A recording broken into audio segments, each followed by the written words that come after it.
Hey, everybody, and welcome to NECC. We're here with another action-packed week of League of Legends. I'm the man, the myth, the legend, Regdor, and I'm joined by the wonderful Palandino. How we doing, buddy? I'm good. How are you? You know, I'm just living the dream in sunny California. Why can I complain? You know, it's 3 o'clock in the afternoon, exactly. And we're going to be killing it here in the Emergence Great Lakes Division here today. And we're going to talk about where everybody is at the end of the third week, coming into the fourth. A lot of shaken up in the division thus far. Mm-hmm. Yeah, definitely. It's been really interesting to see. We got a good matchup today between Bethel and NIU HGA.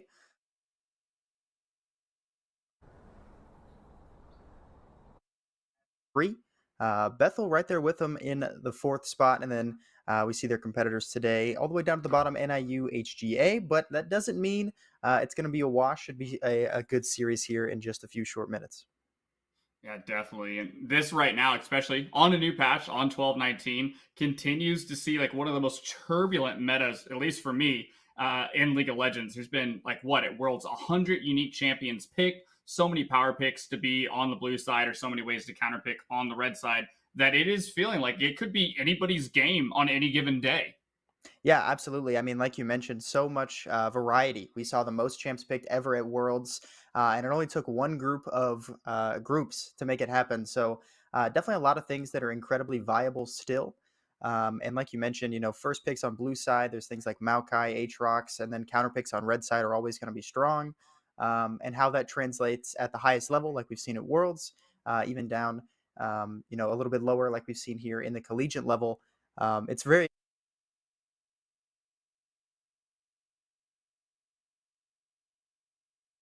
See what's actually on the matchups today, right now at 6 p.m. That's here and now. We have Bethel Pilot versus NIU HGA, and then following up right after that in the Challengers division, Norco College Red and Montana Maroon.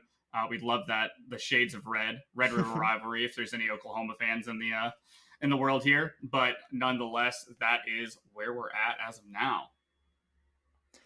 Yeah, I mean, we talked about, Bethel and NIU, different spots in the leaderboard, but should still be a good one. Waiting on draft and things to get started, but another good one after at 8 with Norco facing off against Montana as well. Absolutely. And to find out how the draft is going to go first, we're going to have to find out who's there. And for Bethel Pilots, we've got in the top lane, oh, goodness, Reno Yonka in the top side, Chill Viber in the jungle, Kano D in the mid lane, and then finally that is Tony and Dark Ride making up the bot lane. And on the opposite side, you've got it. Yeah, we've got Boostic there in the top lane, Brokalayak in the jungle as well, Nerval's Lobster in the mid lane, and then the bot lane going to be RJT Fru, and I Love Taxes rounding it out. Man, a name like I Love Taxes would make me feel like they're an ADC and they just want to build collector day in and day out. But that's probably one of the most unique names I've seen so far. Yeah, that's definitely one when I was reading through it earlier that stuck out to me. But lots of seniors across both rosters, and I mean, I've always interested to note, when you have a lot of people who've been a part of the program and played competitively for a long time, kind of the role that plays. I think the only freshman we saw was I Love Taxes in the bot lane for NIU. Yeah, and that is exactly the name of the game. I think collegiate's still very young programs overall, trying to build that depth. Some people, even when I was in college, just found out League of Legends existed at the university in their senior year. So it's definitely great to see them continuing to build up rosters. Both of them at least have one or two subs on the side there. So that's great to see. We can ever growing as they continue to work through the draft lull. I've got to ask Paladino, what do you think is the strong pick? What is the B1 if you're NIU looking for your first win? Where do they go? What's the trick of the trade? That's a tough question. I mean, it's always difficult because different teams are going to have different priorities based on who you want a strong side. I think for me, a champion like Maokai just seems so incredibly strong in the meta. I'm also a little biased. I love flex picks. I think if something can be changed to different roles, that's incredibly valuable. Maokai can go in 3 roles at the moment. But if you want to go strong side bot, you can always, pick something incredibly high value. There's things like Misfortune and Caitlyn that have been seen in the meta quite a bit. Or even something like the Aatrox in the top lane as well. Very strong in solo queue, very strong and competitive, still strong on 12-19. Those are what I would prefer, but I'm interested to know, Regdor, kind of what you think is a strong B1 here for NIU. If I'm the side of NIU, I think it is in that ADC position. And we're going down to the bot lane. Maybe not something like Caitlyn can really get abused early on. Some champion I've been one-tricking in and ranked so far. Love it, but not an early rotation. So I do think it goes towards that Aatrox. It goes to maybe one of those power picks in the jungle, like the Maokai, Hecarim, Udyr. It's broken. It's free, right? Because the game is still played through the bottom side of the map. I think the team that has a strong bot side is able to start stacking drags, finds their way to an easy win condition, which in turn just makes the game easier to play, right? Especially as the emergent division is. You want a comp that just, you press R all at the same time and great things happen. And that's where I think you go with it. Yeah, definitely. And I mean, when looking at a team like NIU HGA, who's still looking for their first series win, I definitely think having sort of that death ball, everybody press R and win, it's not a bad strategy. Hey, if it works, it works. If it gets you the win, it gets you the win. And I think that's something that's very easy to prioritize too. It's very easy to execute. It can definitely translate over to a W in the win column. Yeah.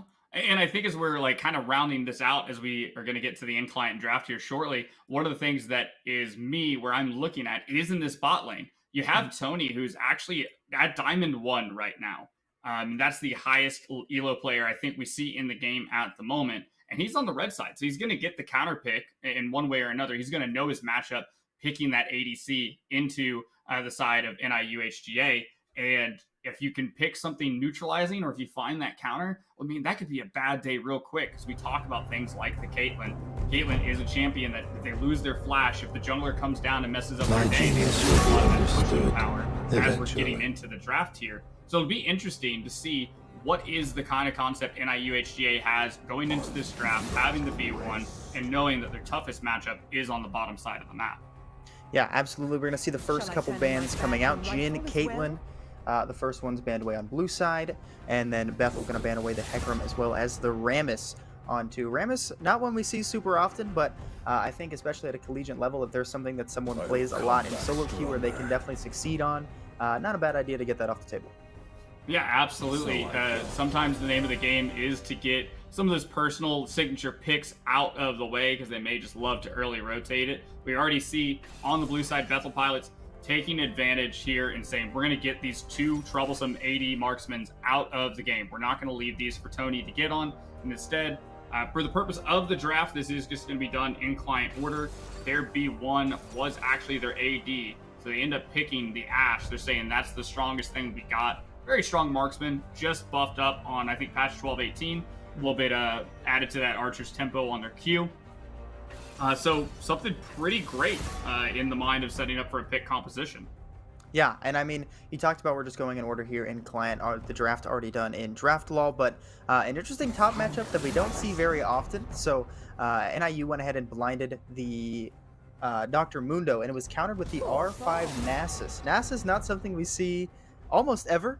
But it's one of those picks that I think in a Dr. Mundo lane can just farm up and scale for free for the most part. As long as you can farm up well, you get those stacks, you just become a late game monster, obviously split pushing.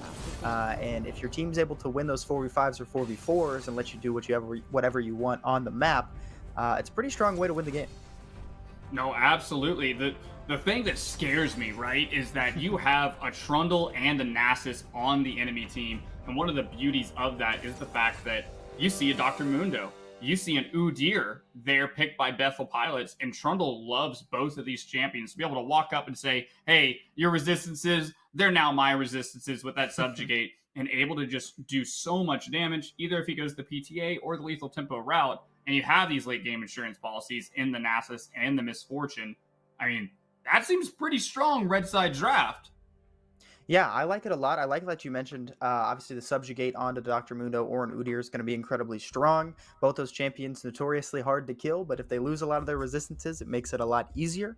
And even on the side of Bethel Pilots, like we mentioned, they have the strong split push of the Nasus. Even Trundle can do some work as well, but their AoE and their team fight is pretty good. You have a lot of reset potential with Kadoni on the Vex, and the Misfortune Nautilus able to get picks off as well. But the side of blue side on NIU, pretty strong as well. Vladimir wants to scale. Udyr notoriously very strong right now. And then you have the easy go button with Ashe and Nami in the bot lane as well. So it should be a pretty good one here in game one. Absolutely. And I think the other thing to mention is going to be this mid lane matchup. Nerval's Lobster on the Vladimir. Everybody, if you haven't seen Vladimir before, it feels like he does nothing for about 20 minutes. And then in that 21st minute, all of a sudden, he's just getting a pentakill. And that kind of late scaling is really where it's at for the side of NAU HGA. And furthermore, I don't think they have a lot of really great lockdown tools for him, as the mono AP threat makes it to where the enemy team really can't build those resistances, right? You're not going to stack into MR when you see mostly AD style champions there in the Mundo, as well as the Ashe and the Udyr on occasion. So really interesting to see if this Vladimir can get the ball rolling and be able to get to be that late game carry that the side of NIU actually needs. Yeah, I mean, it's definitely a late game insurance policy. Vladimir definitely prefers when there's a lack of magic resist on his opponents, and they definitely don't have a real reason to build it. I mean, Dr. Mundo and Udyr are doing a little bit of magic damage, but not a ton. Mostly AD coming out from them. And like you mentioned, Udyr has a variety of build paths you can go. We've seen stuff in solo queue where he goes Majais. We've seen things like lethal tempo, even where you can go AD and go unhit. But if Vladimir can scale up, get that good farm, it makes his job a lot easier to be that late game insurance policy and output a ton of damage very, very quickly. Absolutely. We love lots of damage very, very quickly. The DPM going off the charts. So if I'm NIU and I'm looking for my first win, looking at the draft right now, what is the plan for success, Paladino? How do I get these guys all piloted to blow up the enemy nexus? I think ideally what I would say is you have someone who can scale up and do so much damage late in the Vladimir that you just want to play around him. I think Udyr's maybe lost a little bit of his early ganking power that we saw before the rework, but still very strong. You can kind of leave top lane on an island as long as Nasus isn't able to get a ton done early on. Dr. Mundo can scale up and get a bunch of extra HP and those resistances as well. And then you have a go button on Ashe. She does some pretty good damage with those buffs. But just an easy engage tool. Nami going to buff the Ashe up as well later on. But I think if you can play for those team fights when Vladimir hits those 3-4 item power spikes, if he's able to get onto the back line, he can blow up the side of Bethel Pilots very, very quickly. Blow up the side and the carries of Bethel Pilots. That indeed should be the name of the plan. We just got a little bit longer here on the spectator delay. It sounds like we're pretty excited for the side of NIU HGA. Bethel Pilots, like we've talked about, has a really good red side draft. Did get that eventual R5 counter pick, and I think Nasus right now on this patch, boys and girls, he is broken. He's getting an attack range on his ultimate. He's getting more on his cripple. He's just, all in all, nutso at the moment, and especially when he's paired with that ghost. I don't even know if Dr. Mundo is going to be able to prescribe the right medication to keep him down in the late game. So it really sets us up for, you know, who's going to get it? Who's going to take the first game in this series? And if you're NIU, if you get the win on the blue side, we'd love to see it, and then probably swap over into that second game. So, Paladino, are you going to make a bet here? Are you going to make a prediction of who's going to take game one? I think I have to go on the side of Bethel Pilots. I like their draft just a little bit more. I like the Misfortune Nautilus. I think it's a little bit stronger. I think Nasus is very strong. Like you mentioned, he's kind of been running people over in solo queue, but I don't know how that translates as well to competitive play. I think there's definitely a reason. He's got a pretty low pick rate, and we don't see him very often. But I like their draft. I think there's a strong chance that they can play team fights well, and then they just have the resistance stealer in the Trundle, who, even if Dr. Mundo or Udio gets super strong, it makes it a lot easier to take him down, even when they get to those 3-4 items. Yeah, no, all makes sense, you know, but I love an underdog story. I like to be a believer in a hopium. I'm just like filled to the brim with it. So like I'm gonna have to go with NIU here. They've got the Ashe. It's, you know, cracked and jacked. It's a real ADC now, as well as Udyr. I mean, the guy is crazy. He's a power farmer. He just, you know, flash bear slap was my favorite thing. To the rift, and you can already see the side of the Bethel Pilots piloting as a 5-man group down to the bottom side. Maybe you have to see if this nice little invade is going to work out for them right now. Nobody caught on vision. NJT Fruit may not want to be there. Here in about 2 seconds, we're going to find out. Flash met by the flash, but love the lollipop of the Nautilus dredge line. Not going to be able to connect, actually hitting the wall there. But Hex Flash, it's a pretty great rune. Ashe doesn't have it. Yeah, taking the flash away from the Ashe is going to be very easy. It makes it a lot easier for Trundle to come in and gank at those early levels if he chooses to do so. Once you hit level 3, you have access to the pillar. Combo that with Nautilus. The slow itself, like you mentioned, Hex Flash very strong. Very easy to bully an immobile carry like Ashe when you're lacking those summoner spells. Does have the cleanse, so a little bit of safety if you get rooted up by the Nautilus autos, but not much otherwise. An interesting choice here that I'm seeing coming out from Tony is the Ghost on Misfortune. We've seen Ghost become meta on a lot of different AD carries, but Misfortune's not one we see super often. I'm interested to see how they use that here as we progress through this game. Yeah, Misfortune already has a thing called Ghost. It's called Strut. It's pretty insane, that passive movement speed, as long as you don't get hit, right? The floor is lava. You just don't touch the wrong things, then you're going to do great.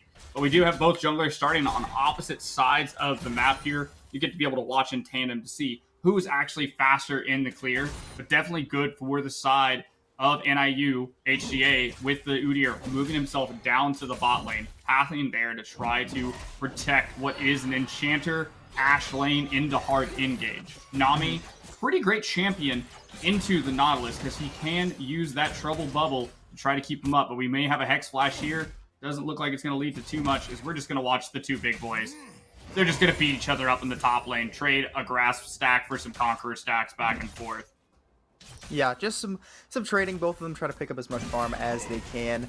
Not a ton of kill pressure, but as I say that, Boostic is taken decently low, well below half HP now, even at early levels from Rawayana. We see some fighting now. What I is Love that? Attacks is taken very low and will drop Misfortune. Tony gonna grab first blood, and that's what we talked about. Trundle just takes his bot side quadrant, comes up, easy pillar, holds on to the flash, and I Love's Taxes will hand over 400 gold to the side of Bethel Pilots. Yeah, and that's the beauty of that 3-camp X style. It looks like doesn't another. result in much. It does look like another dredge line up there, but RJT not going to burn the flash right now, or the cleanse rather right now. Just a little sure that there wasn't enough kill pressure there. And Udyr still going to pick up a little bit of a farm lead, as that is the topside scuttle that's going to go over to the side of Bethel Pilots. But we're going to have to see, can he make any advantages with the amount of gold that he has in his pocket? Not going to be slotted out on vision just yet, but looks like he's just going to try to pick up that other crab. Nobody wants to get double scuttled in 2022. Yeah, definitely not. They made it a little weaker going into this season, but still doesn't feel good, you know?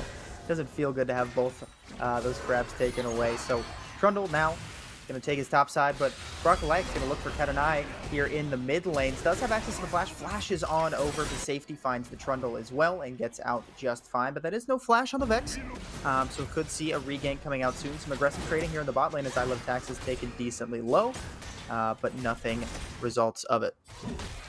And that's the upside here of at least having that Nami, is you do have access to some healing, as we're just going to see another gank, right? We're going to get the stun down. Ronkayaka is not in a great spot. I'll get his name right someday, but for now, it is going to be 1 kill on the board for the Udyr. Yeah, that one goes over to him. He's got a decent farm lead here. Both Raptors and Krug still not taken by the Trundle. We're going to see him TP forward. But a nice lead for the Udyr. Definitely feels good as he'll, I imagine, take a reset soon. But instead, going to potentially go for an invade here as Chill Viper tries to take these Krugs. But his top laner's not there, and Nasus now able to collapse. We'll see what comes of it as some fighting once more here on the Krugs. Trundle taken very low, and Broccolite notices that Nasus is there. He's just going to walk on out. But Chill Viper solo, he can't even take his own Krugs. Doesn't have access to the smite. Krugs are going to reset, and he's forced to take a base. Yeah, that's exactly what we wanted to see out of this Udyr pick, is just to go and bully. I consider both of these champions very big stat sticks in the game, right? If you don't have the billfold, if you don't have the time and money put in, you're just not going to be able to fight him. And right now, Broccolite is trying to put Chill Viper in debt in the early game, so he can't do things like that 3-quadrant into gank. He can't have these unique timers because he's just getting put so far behind in the process.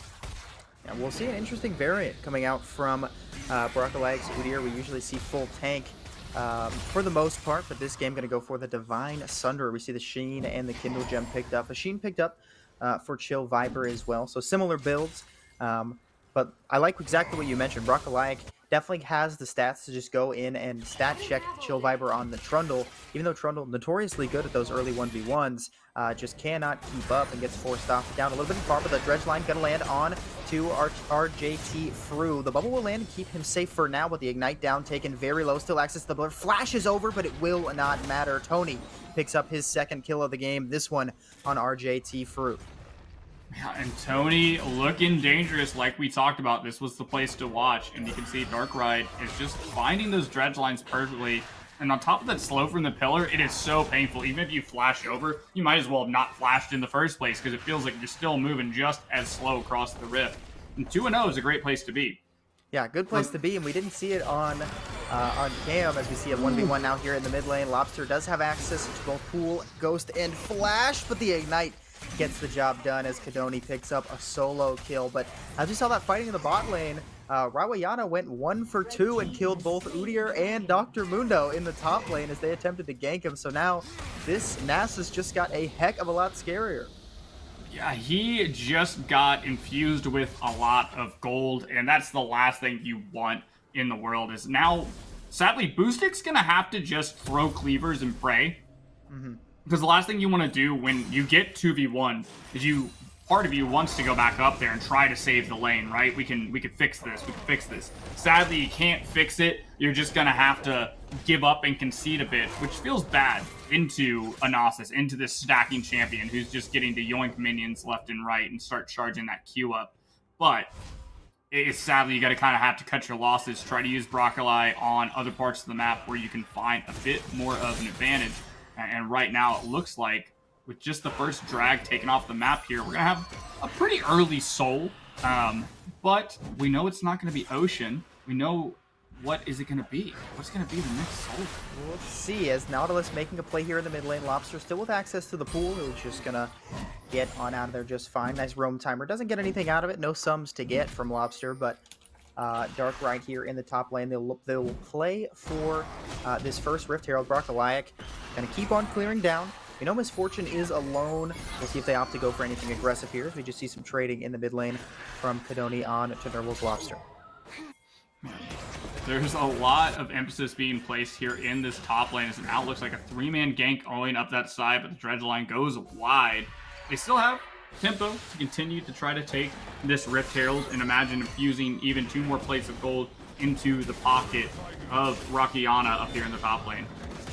Yeah, I mean, Broccoliac doing what he can. He knows that because the Bethel side support has moved up to the top lane, they'll have priority for this Rift Herald, so he's going to counter jungle, take away the Gromp. He does have a good CS lead, 58 to 36, but all of his lanes are down, whether it's CS or kills, pretty much all the same in both. They are going to go for a dive regardless. Flash forward, Broccoliac taken very low now. Will take another tower shot and goes down, so Tony in the 1v3 stays alive, does a great job using the bullet time to clear the wave, and grabs the kill onto Broccoliac. Hex flash forward, Fru taken very low. Tony no access to flash, Ghost on a few seconds cooldown, as he will get out of there barely just alive. Yeah, that was a very good try, as we're gonna watch somebody else try to do a dive here. Yeah, we'll see another dive. Ramayana gonna try to pick this one up, and he will get it. Then Assault gives him the Q reset, and he gets that one. And Tony goes for his own dive himself. A bit greedy from RJT through, as he will drop from the Q. Broccoliac gonna try to trade one back on Ramayana. He's taken pretty low. The hook gonna keep him alive for now. Broccoliac might drop himself. He will. Chill Viber gets the job done with the subjugate. Nerval's Lobster gonna try to see what he can get done here. Goes into the pool. Rooted up first. Nerval's Lobster will pick up Dark Pride. Tony with his own 1v1 on the bot lane. Ramayana very low as well. Lobster healing up as much as he can, and gets a shutdown with the minion damage, finishing the job for him. So that is a large chunk of gold infused into this Vladimir now. Now he's got 4 stacks on his Dark Seal, a couple shutdowns as well. A good turnaround and response from NIU. Yeah, that was a lot of tenacious plays made across the map there. We saw, the bot side dive didn't go that great, able to trade, just a kill over for free. And then on the top side, it was just a hard force under tower. We almost, something that people may not remember is that when you start taking tower shots, it starts charging up in damage. So whenever you drop it and give it to the next guy, as we saw there with Darkrai onto Ariana, it automatically starts hitting him like a tank. And that feels bad. So you really have to time these dives super efficiently, so you're not just like trading off a little bit of damage to give the next guy a boatload of damage, as we saw there. But Nervous Lobster able to get something back on the play overall, now 2-1. Darkrai lands the hook onto I Love Taxes. The ult's going to go down as well, but Tony's going to pick up the Nami right away. Fru cannot do anything once that ult comes down. Some trading here in the top lane. Rabayana just smacking Boo Stick, as we'll see if he's able to get anything done. Broccoliac going to try to save his life walking up here now, as Rabayana just below half HP. Does drop the ult, doing a ton of damage, but he's taking a lot in response as well. Very close, but Ramayana will pick up one first. Let's see if he's able to get one back. Oh. Boo Stick will make the trade 1-for-1 in the 1v2. Fru now potentially in trouble, but dodges out on the dredge line, keeps himself alive under tower. And Chill Viber potentially going to go for a dive here as this wave comes on in. No good way to clear it. The Enchanted Crystal Arrow is up for Fru. We'll see if he tries to throw it. Flashes away from the hook, but will drop anyways to Chill Viber. And now I Love Taxes is in a lot of trouble, and his wallet is getting taxed. 0-3 now, not much gold infused into this Nami, and Bethel just doing all they can here as they are running over the map on NIU. Chill Viber is like doing what they call in like Valorant. He's W key gaming. He is just going forward no matter what and just attacking both of these side lanes. We've seen dives and ganks galore here in this game number 1, and it's led to them having a pretty nice little gold lead here, just around 6K at 12 minutes in, and they're picking up the second Drake.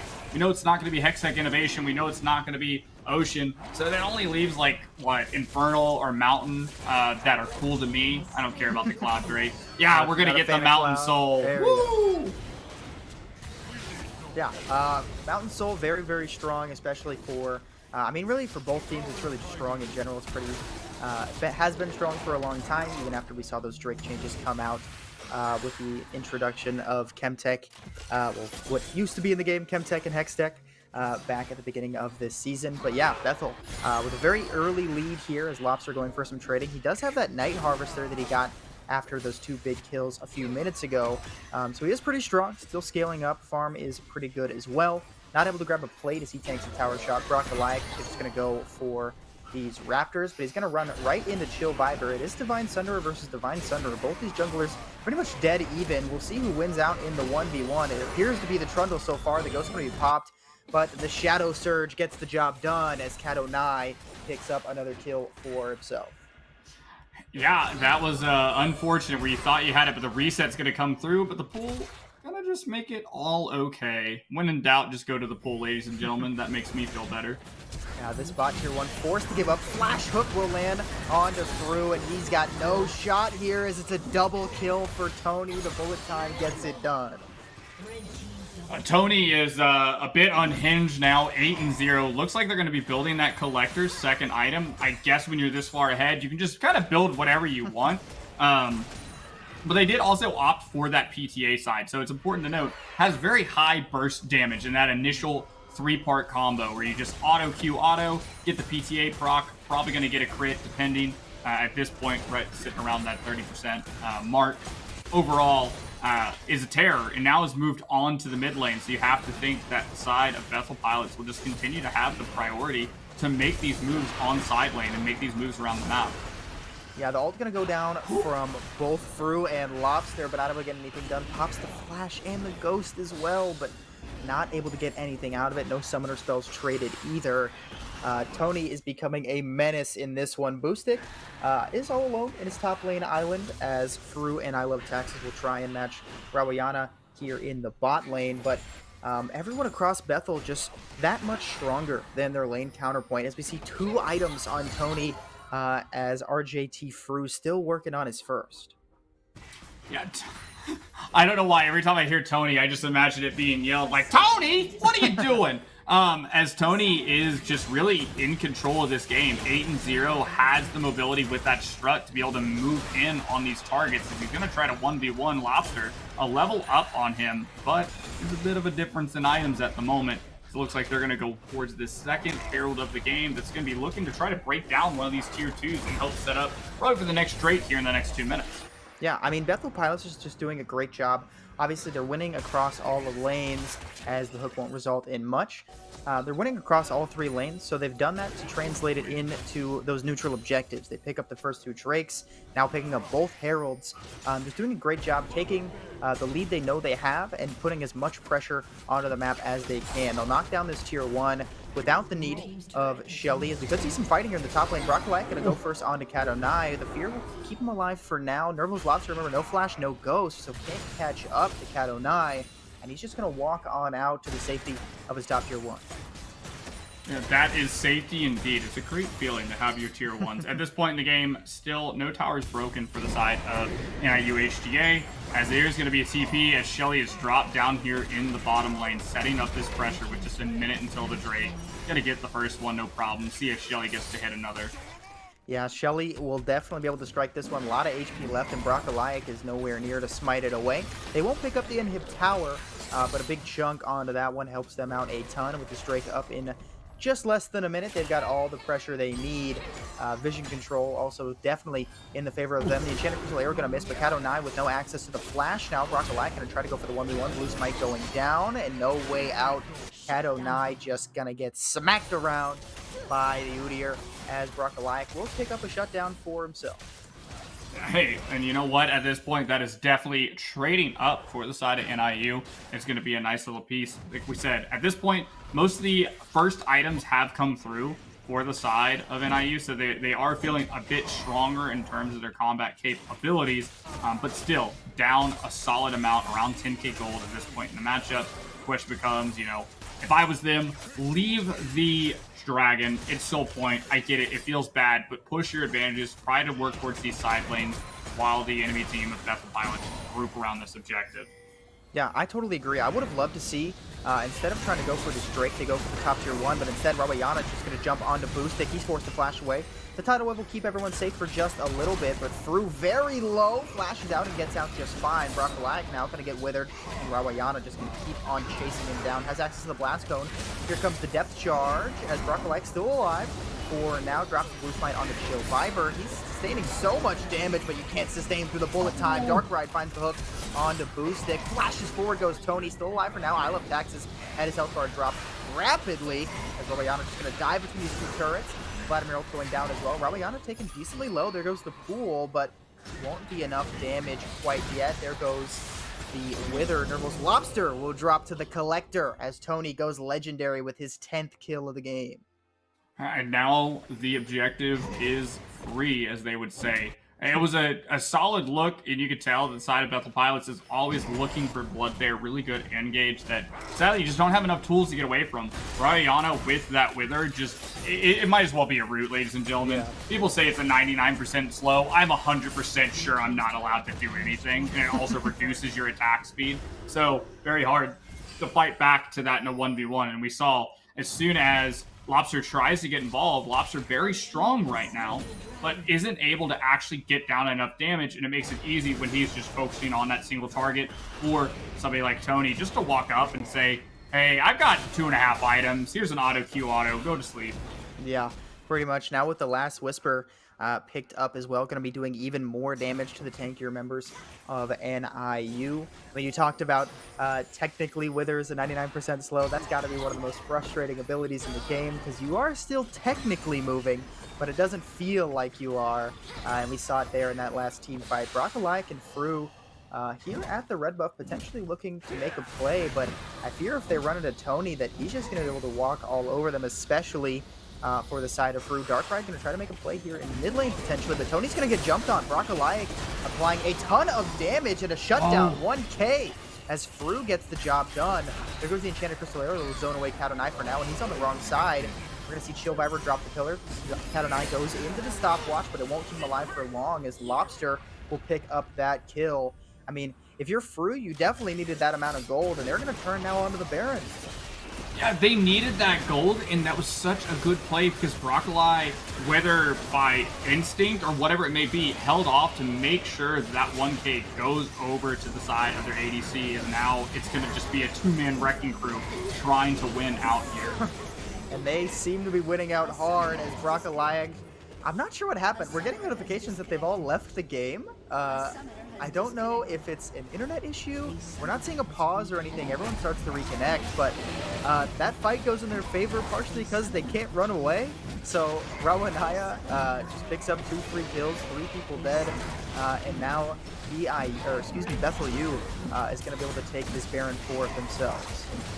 Now that was the turnaround there, and you can just see the overall strength of the top lane of Rawayana, just able to walk up with the support and just kind of just start punching people in the face, for lack of better terms. That's the deal with the one and only Nasus. I always call him Susan. I don't know why, because it's Nasus backwards. So, but yeah, that's the thing about Nasus, is he has to find a way to be able to close the gap. Having an engaged support helps do that a lot. Having that Wither also gives you that gap closer, and you saw when you're up close and personal with the God of Life, it's kind of rough. Yeah, we do see the pause coming out. Not sure exactly what it's related to just yet. I mean, we did see everyone disconnect and reconnect at the same time.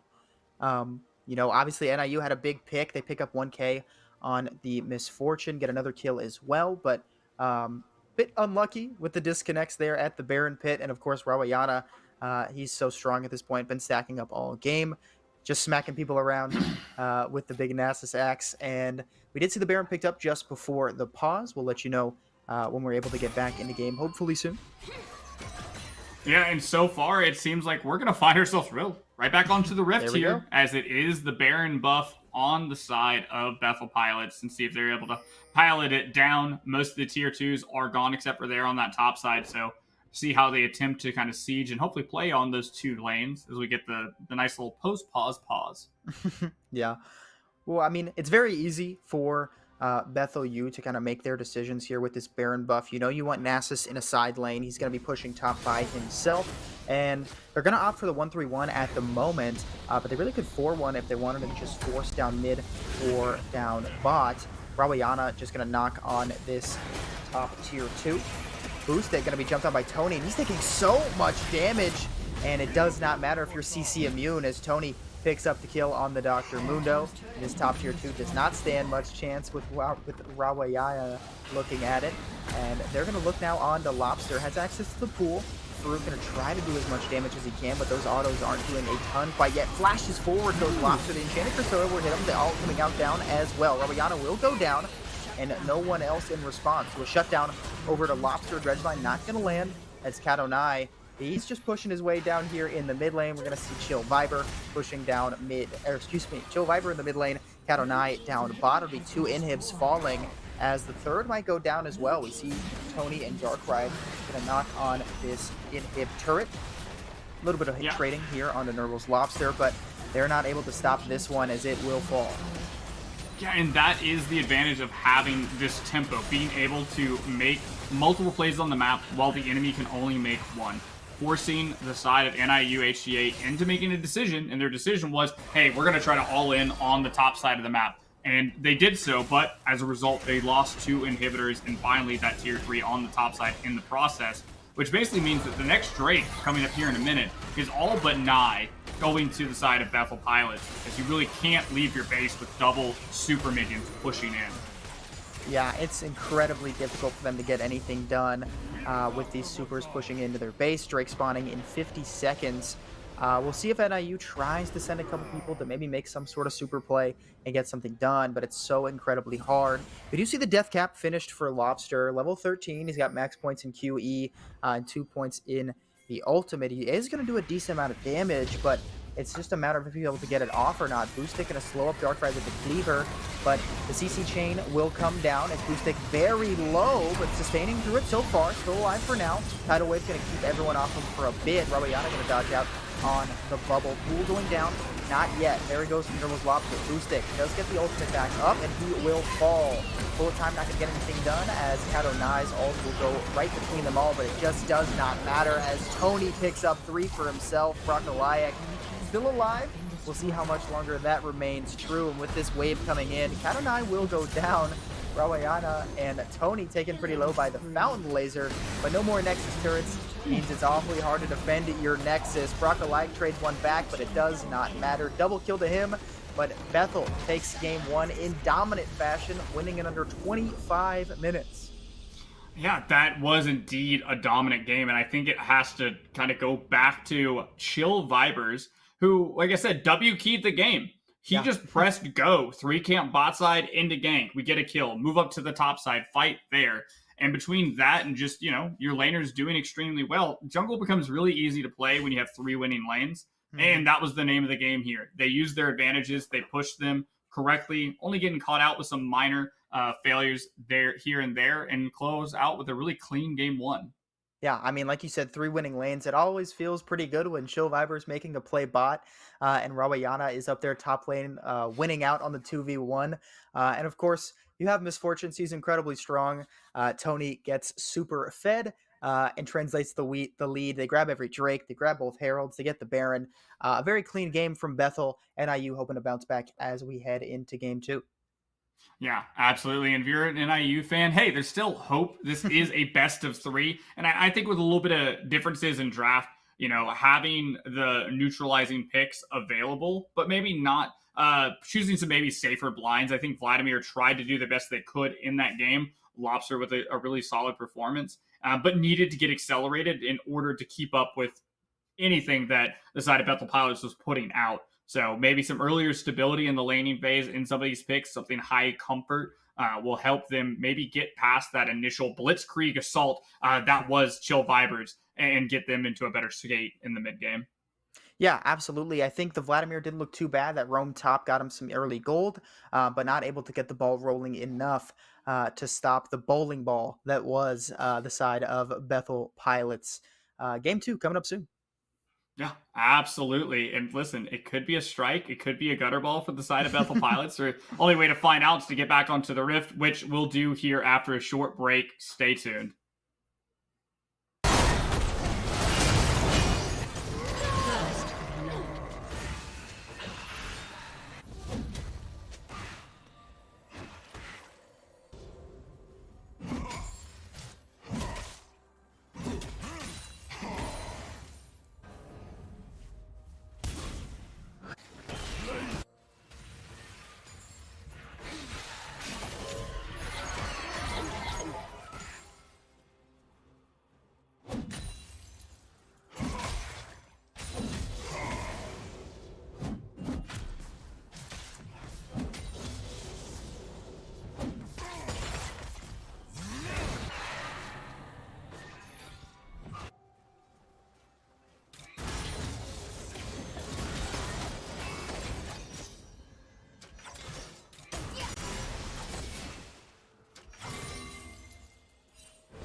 Welcome back, everybody, to the NECC. We're just waiting here for a little longer. Got draft going on here between Game 2 for Bethel and NIU. Bethel grabbing Game 1 in dominant fashion.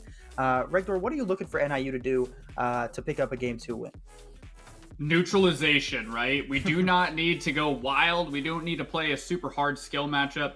We just play simply to not die early and exist. And if you could do those things, then congratulations. You found yourself in a pretty good part in the mid game where now you're on equal par because you're not giving up the whole farm in the early game, as both of us are like looking over. We're seeing the draft happen in the third-party client at the moment, And there's some interesting things Yeah, there along the way definitely there. are. I don't know how else to say it, but I will tell you that there's a litany of ADC bans going towards Tony here, and that's understandable after game one. Mm-hmm. Most definitely. So yeah, we do see some interesting picks. We'll see those here on stream in just a couple seconds. Draft Law did just finish up, so we should be in game very, very soon. I totally agree with your sentiment. I think in a game like that where the game got snowballed early, Tony got super fed. Also, we saw the Nasus very fed as well. If you can just play a little bit slower, a little more consistent, slow things down, that's good. I think the other thing I would like to see NIU focus on a little bit more, they couldn't really do it in game one, is play towards those neutral objectives. We saw all of the Drakes, all of the Rift Heralds go over to the side of Bethel.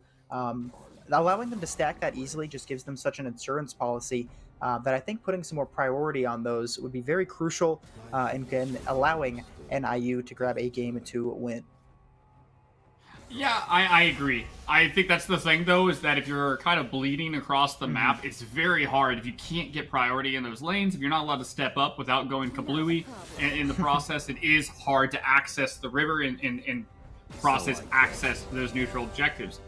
Broccoli was a huge piece of game number one in the sense that he got the ball rolling, was able to be there, and make a play after the 3-camp gank on bot side by Chill Viber, able to go up to the top side and help get that first or that second kill secured, and then even bullying Chill Viber off of his own neutral objectives. Those are great things, and I think when you stick that alongside what we're now seeing as a Maokai in the top lane, and you pair that alongside of what we're going to see next here, which will be the Belveth in the jungle, like that's a really strong bruiser duo there, especially if they're going the Blade of the Rune King into the Frostfire build on the Belveth, able to actually skirmish really heavy and try to play towards that top side.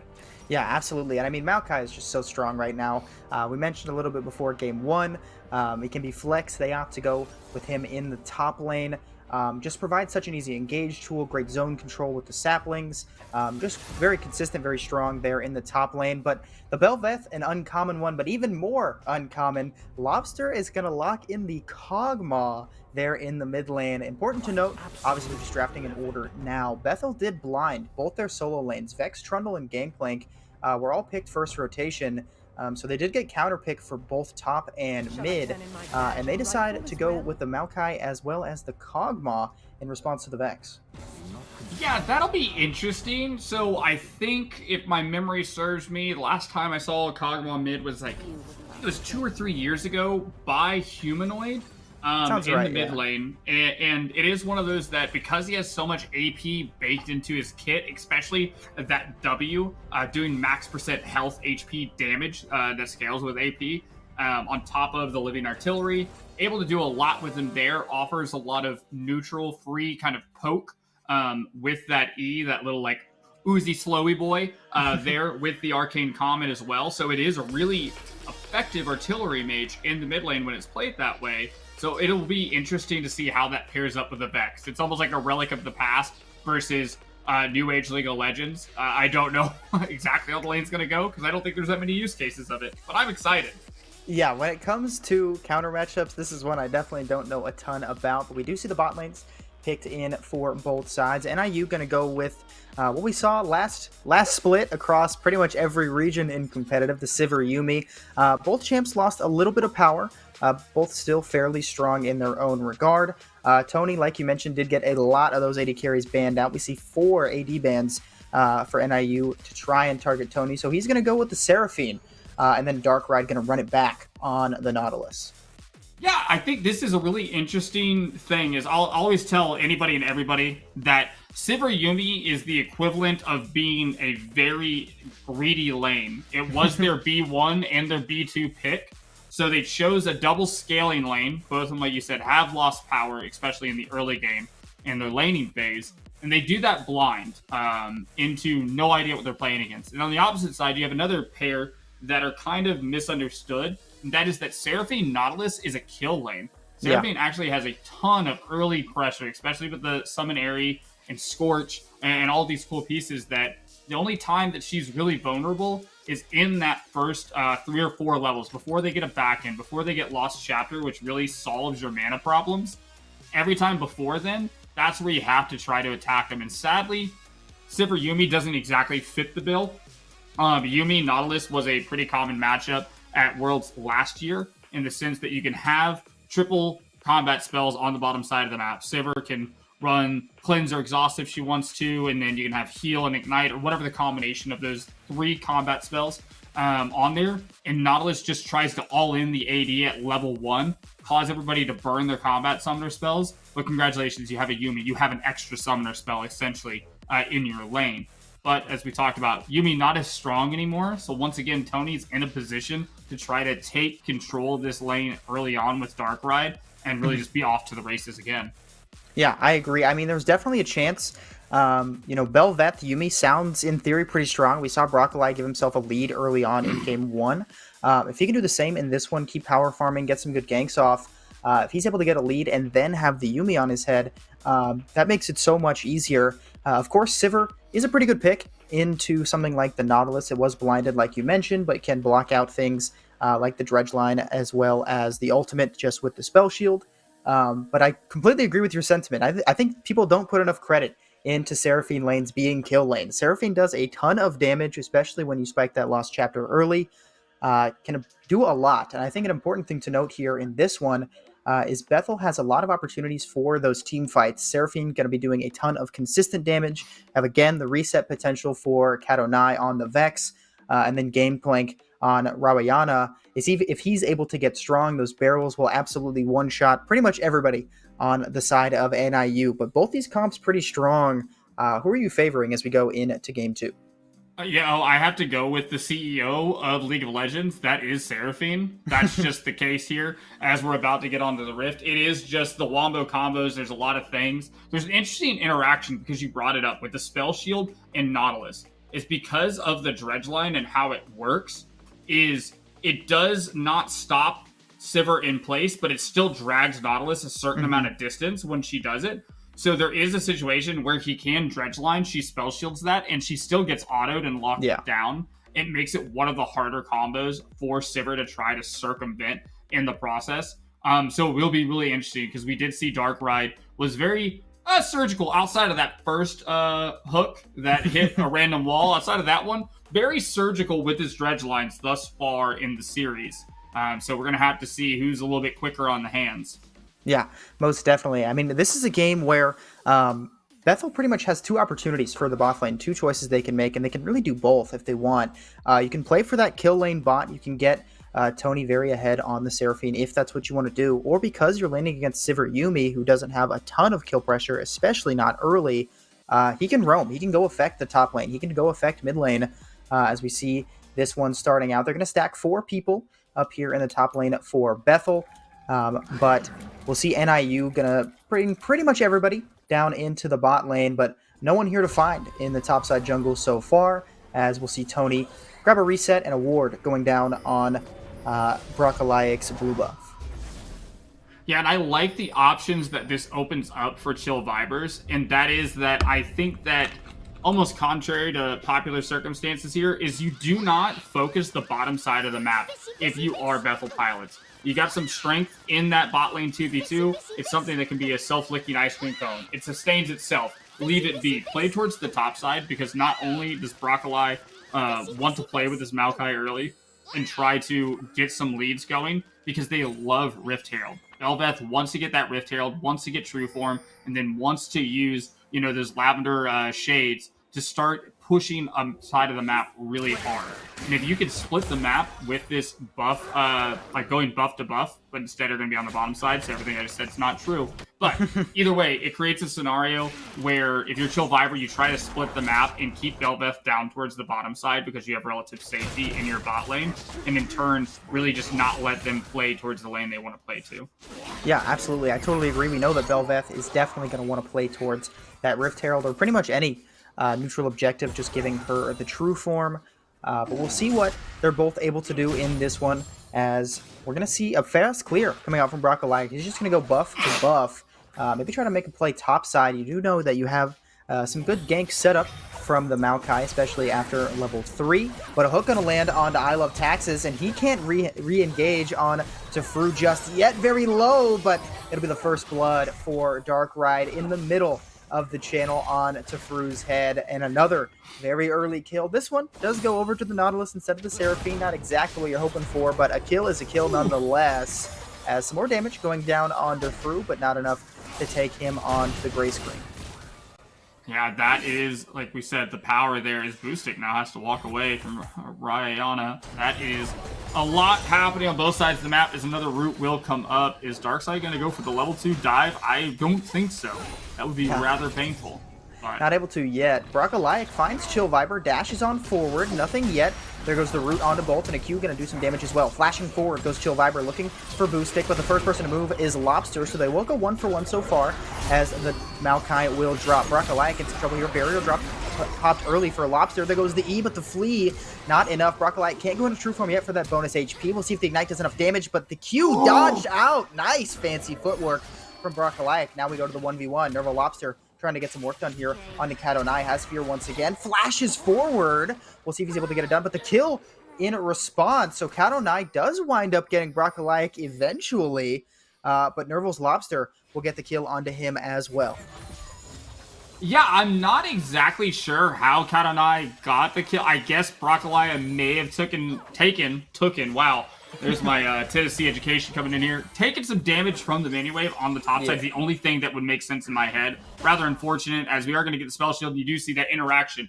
Dark Ride does still come forward a bit, so could be potentially a problem in the future. But the Kog'Maw is now 2-0, which is beautiful to see, and is going to start stacking this damage. Is a very late game scaling champion. Needs access to that tier to go into the Seraph's Embrace. But really, really competitive start from NIU here, being able to match the play on the top side of the map. Yeah, it's good. We didn't see them match as well in game 1, but doing a great job now. We will see a farm lead, very much so, in the top lane. Rabayana just has a lot more damage and pressure than the Maokai does, especially at early levels. So he's got a 4-18 farm lead. You see some trading now going into the top lane because Broccolaic is here as well. Looking on a Rabayana, he has access to the flash. Very little mana, though. Dodges out on the W, so not much CC left. He's just going to walk on out of there. A little bit of BM, doing some laughing there in the top lane, but Chill Viper now going to come out and try to make a play of his own. Boostic might be in some trouble here with no access to the flash, but not enough barrels means he gets out of there just fine. Kadonai has moved as well, but now he's running into a Bel'Veth. Does have a level lead, but he's just going to walk on back to the mid lane. And this has become the name of the game for mid lane, right? It is shove and roam as we do see Darkside up there in the mid lane. Chill Viper, not going to get anything, just going to come say hi for a moment.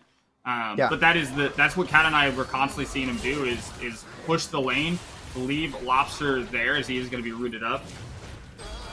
The Ignite goes down, not able to dodge out on that Q. This should be another kill. It will go over to Kadonai. I didn't think they had enough damage to get it done, but the Ignite dropped means he will fall. Rabayana in a lot of troubles. The Conqueror fully stacks for Broccolaic. He's got no flash to follow up, and Rabayana with the flash as well as those Corrupting Pots means he gets out of there just fine. Drops the orange. Nearly gets the trade back after those tower shots, but no kill in the top lane as Tony just going to keep on farming away. Fru here trying to force him off of it as much as he can, but Dark right now coming. The stun will not land onto the Yuumi. The hook will pull him in closer, but does not do the damage. Flashing away goes Fru, so he doesn't get feared up, and he's out of there just fine. Yeah, once Mr. Darkride gets access to tier 2 boots, that becomes a lot scarier as you saw Darkride getting closer and closer, burning the flash on the ADC.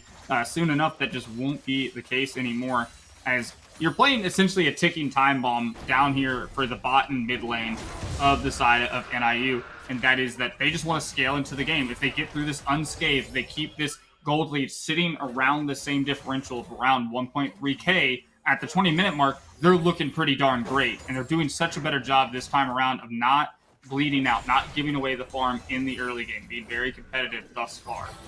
Yeah, we see a small farm advantage in the bot lane, 35, now 36 to 49. Should recuperate most of that with this small wave coming into the tower, as both bot laners will take a reset.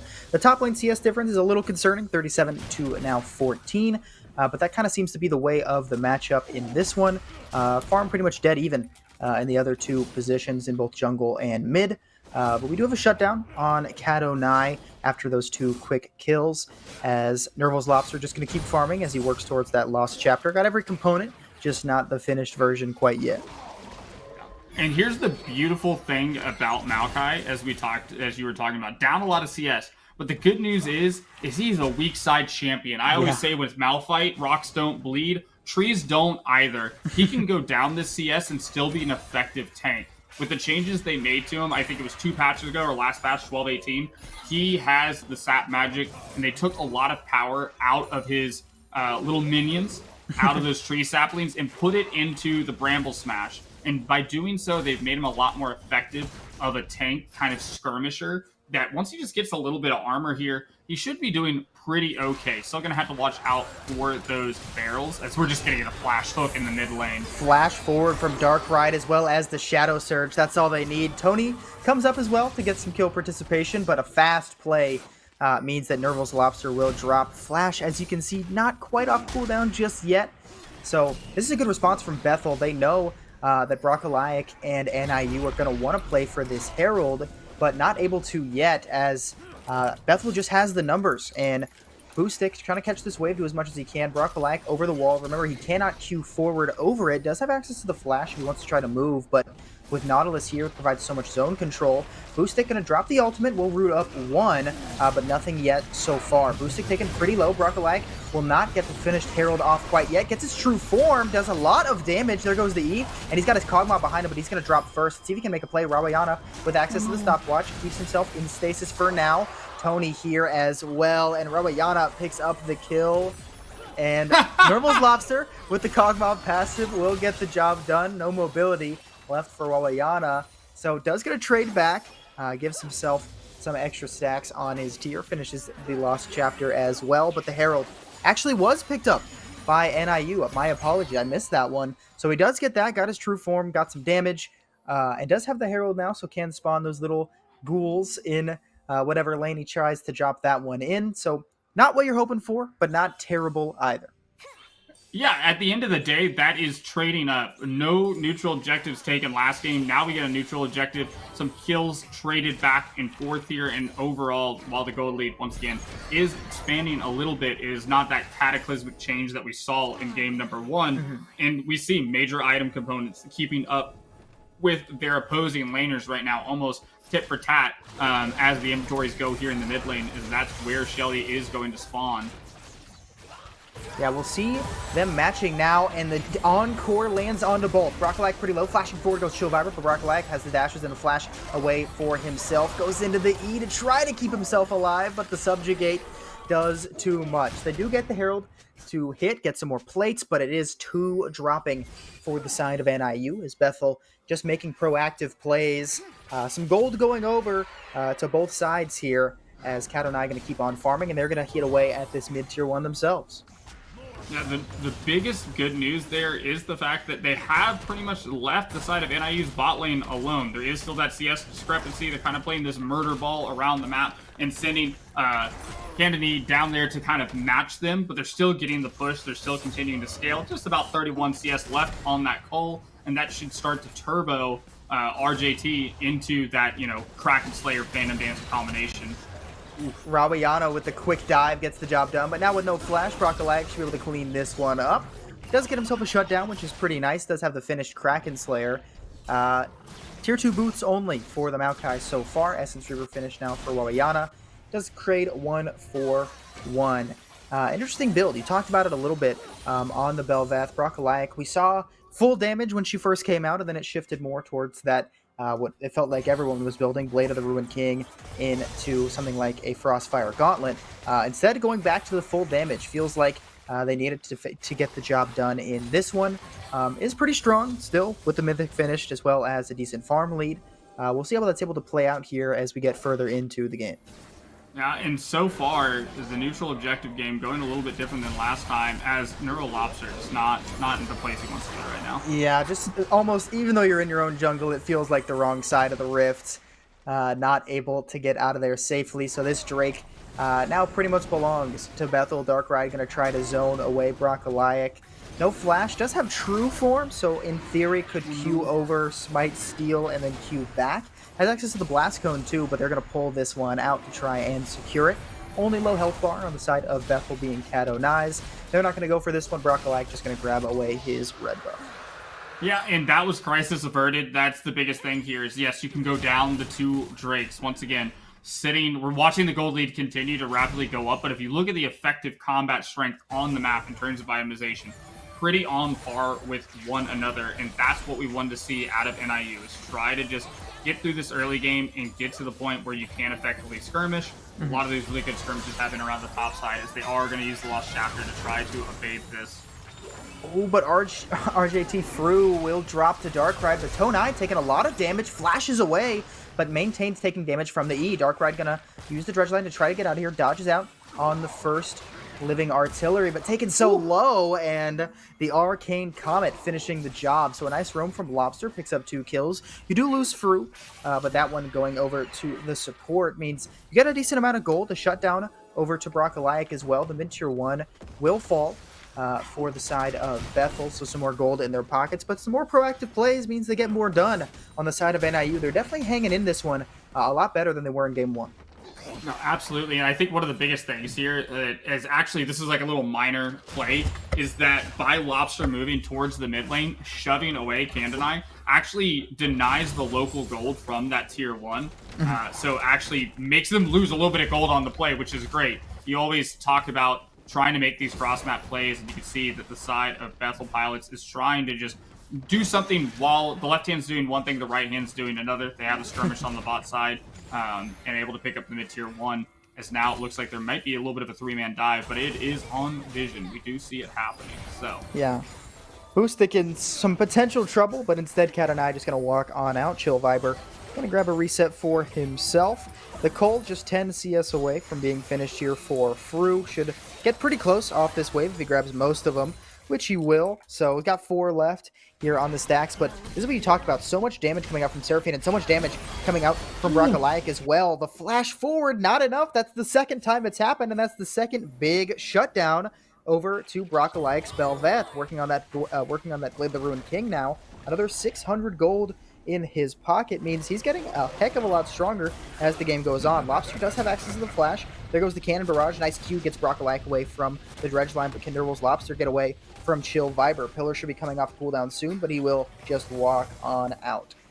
And thank goodness for the Cloud Rift there. That little bit of movement speed there at the corner got him out. And that's exactly it. This living artillery that is Kog'Maw is one of the main pieces we've seen. Now 4, 5, and 1. Still not on their mythic item yet, but still doing tons of damage. Sadly, they will have to give up this neutral objective, but they get the tier 1 on the bot side, it looks like. And the Cull finished now on RJT, so when he comes back, he should have Kraken tier 2 boots, maybe a few daggers to throw in the mix, and we'd love to see it here. Yeah, there's the tier 2 boots, so slowly getting online. Mythics coming through for both of the carries of NIU. We're going to have to look to fight around this next Drake in just under 2 minutes. Yeah, Sivir definitely needs to scale, and that first step in doing so is finishing that Mythic Kraken Slayer. Be able to output a ton of damage, and there is a lot of melee champs on the side of Bethel. You have Gangplank, Trundle, and Nautilus, so with that W active, should be able to output a ton of damage as long as RJT Fru is able to remain safe in most of these team fights. And obviously, we're going to see a ton of damage going to be output from Broccolak as well. Like you mentioned, did have to drop second Herald, but Katonai could be in some trouble here. No flash. The Fear not available, and he's taking a ton of damage. Broccolak goes on a rampage as he picks up the kill there. That is the benefit of this full damage Kraken Slayer build, is he just outputs a lot more than he would with just Bork and Frostfire Gauntlet. Of course, you trade that by being a little bit squishier.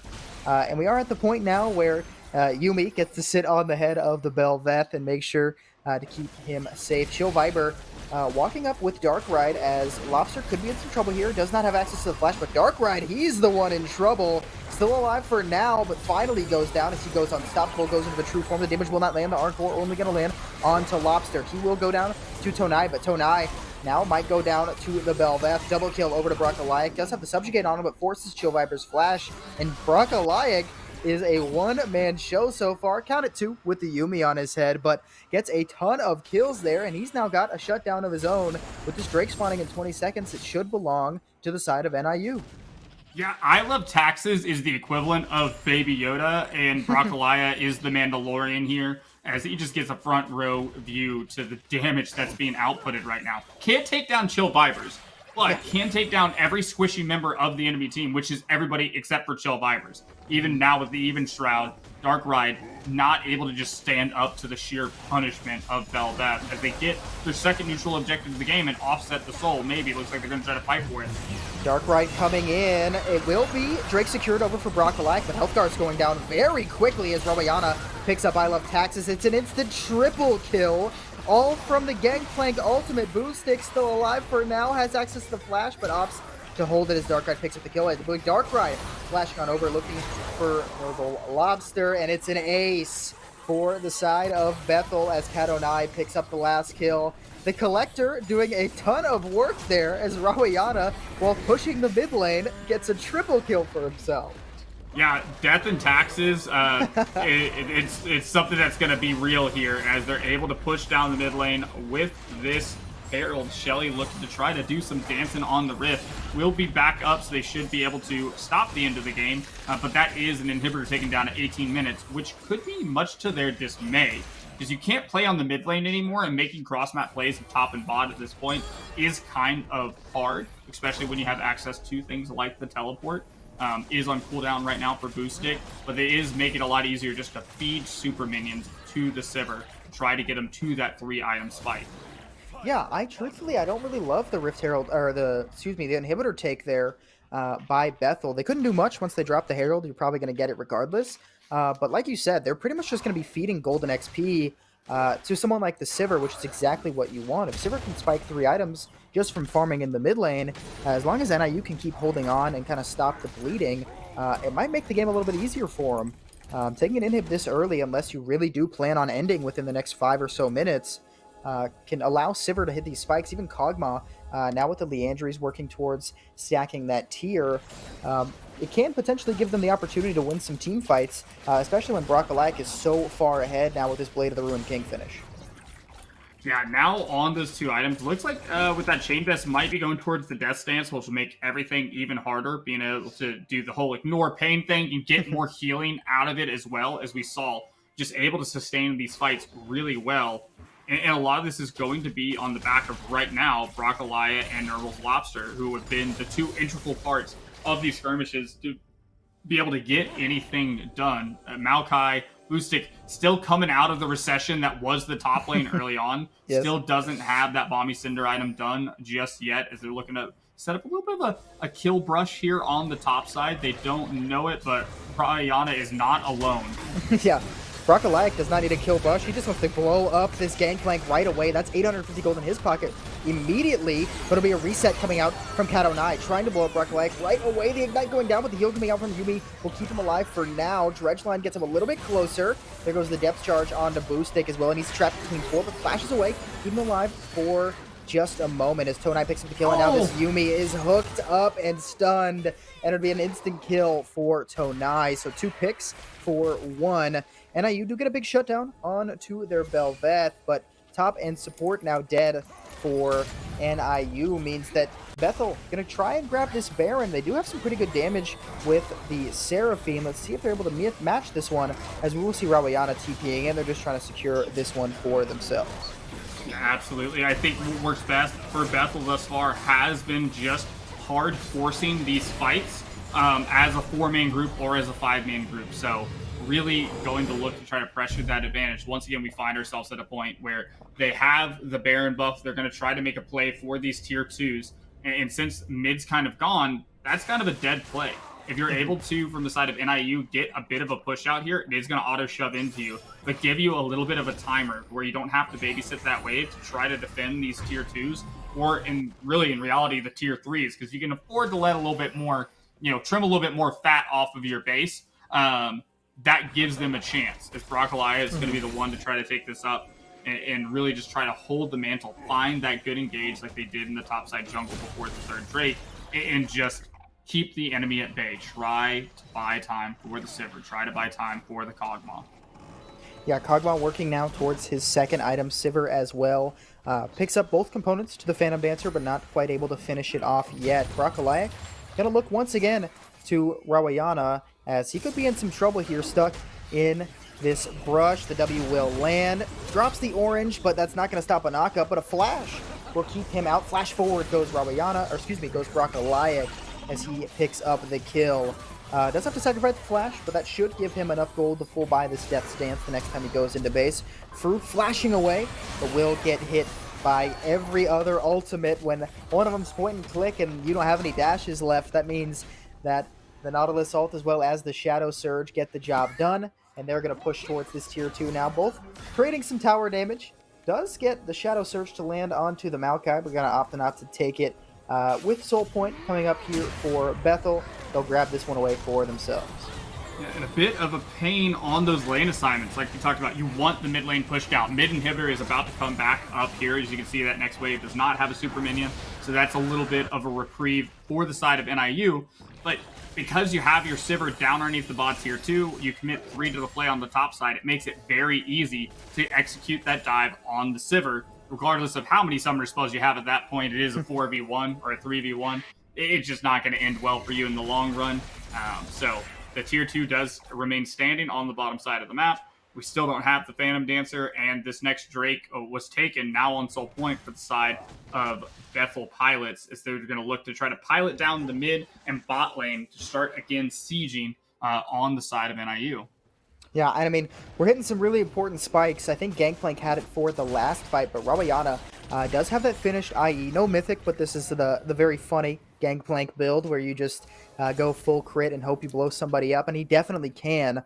And that is an important thing to note, is even though Broccolaic is very fed, as he might be caught out here, the Dredge Line will miss as well as the Seraphini, but the Encore will land. The final chapter going to come out and root up 3. Broccolaic very low, Ignite ticking. Rawayana going to grab the kill with the Collector. Nerval's Lobster might be in some trouble here with another 4-man dive. Can't dodge out on this Dredge Line. Rooted up, stunned, CC'd. He is gone. The Shadow Surge not going to pick up the kill. It'll be Rawayana grabbing it with the Collector instead. Shadow Surge will land this one onto a Maokai. He's pretty tanky. Dredge Line not going to hit, but he will opt to take it. Cat09 trying to get the job done. I Love Tax is taken pretty low. Now we'll finally jump on the Maokai's head, but Rawayana goes on a killing spree for picking him up first. I Love Taxes will fall. It's a double kill over to Rawayana. The only man left standing is RJT Fru, as this inhib turret will fall. No Baron buff means the push is a little bit slower, but they do have a ton of wave clear with this Gangplank, so they'll take down the both bot and mid inhibitors. A nice set of plays from Bethel Pilots as they knock down 2 inhibs and walk out of the base. Broccolaic not going to be able to get anything done with that W missing. Yeah, and this now starts to spell the beginning of the end. Really well played by the side of Bethel Pilots to ensure we're not going to try to overpush. We're not going to try to get the end while we know that these death timers are still somewhat short after taking both inhibitors. So they're going to wait till these double supers start pushing with just a little under 2 minutes for the Baron. They kind of have their choice of, hey, if they come to try to challenge us, we do have the TP available on Rawayana to be able to make that TP play towards the base and start threatening the end. Or if you choose not to answer us at Baron, we can just turn around and take this next neutral objective, and that really kind of spells the end when you have double supers pushing into your base, plus the Baron buff on top of it. Yeah, we do see the finished Phantom Dancer on the side of Fru, but that still means he's a heck of a chunk of gold away from that Infinity Edge. We now see Rawayana as well. He's on 4 items. He's farmed pretty well this game, 195 at 26. 4 items, got 10 kills. He's a very, very strong. Maokai does have that finished Frostfire Gauntlet, so provides some extra tanky stats, but now with this Gangplank with the finished Lord Dominic's Regards, also the E Ignorance armor as well, it does make it pretty difficult. The Shadow Surge is going to land on I Love Taxes, and this Yuumi manages to stay alive for now, but it cannot sustain throughout the Ignite as I Love Taxes drops despite being on Broccolaic's head. The Shadow Surge going to miss out on this Belveth, but gets out just fine as Boostik going to try to survive here, but Rawayana going to go on forward. Flash comes out from Boostik, but not enough barrels means that this Maokai gets to live to see another day.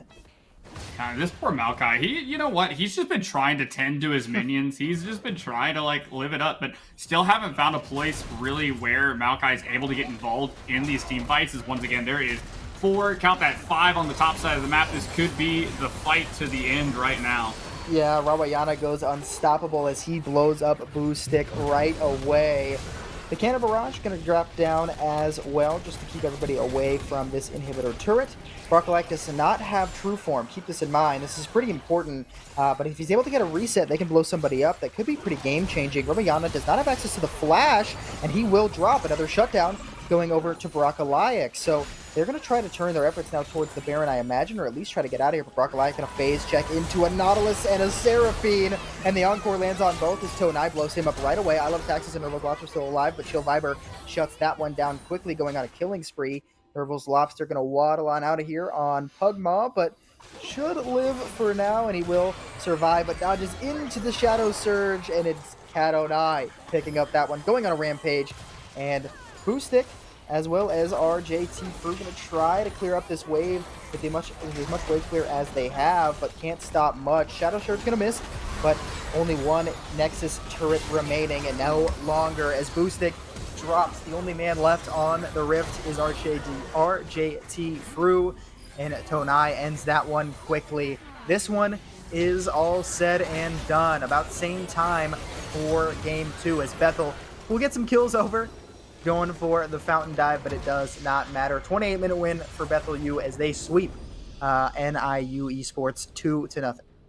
Yeah, and that moves Bethel Pilots up to 3-1 in the division. And that was just really well played League of Legends is the way to put it. They recognized where their strengths were. They played towards the top side. For NIU, played towards the top side early, were able to get some rotations off. But once they came online, they hit the gas and never stopped. Maybe losing skirmishes here and there, but coming back with resounding aces after objective fights, constantly being able to group and take advantage of the fact that they just had a bigger billfold at the time.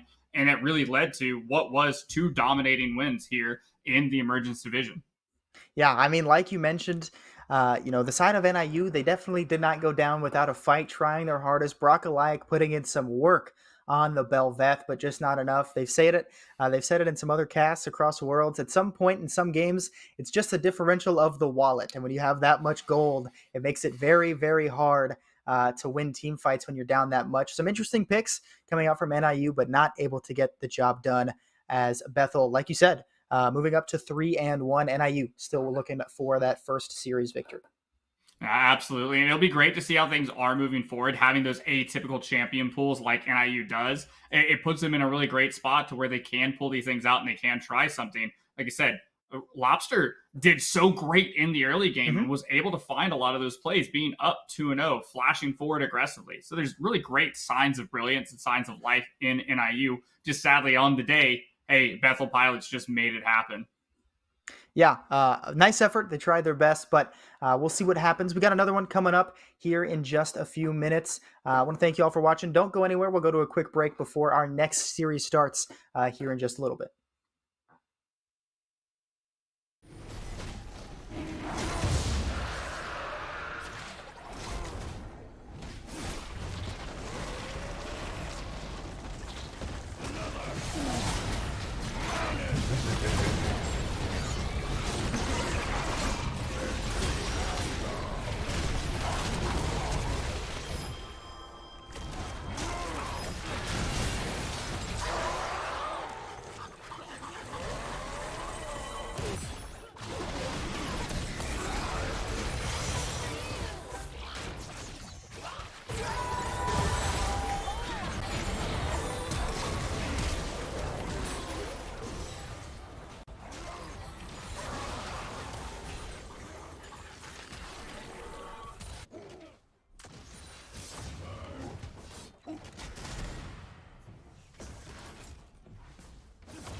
What if I go stronger? What if I get higher? What if I start doing things I know I will regret? I will make my own way, I will not surrender. I will do my best until I get put under. What if I go stronger? What if I go stronger? What if I go stronger? What if I go stronger? What if I go stronger?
And welcome back, ladies and gentlemen, to the NECC week number 4. Still going on. We're not quite done yet. Now, while I might be a new face, I'm okay. I'm joined by a very familiar face. You're the one and only Reg Dominus, some I know, the crystal ball of the rift. How you feeling today? I'm doing great. Just to be clear, crystal ball is for like me getting picks right, not because I'm bald, right? Is that just to be?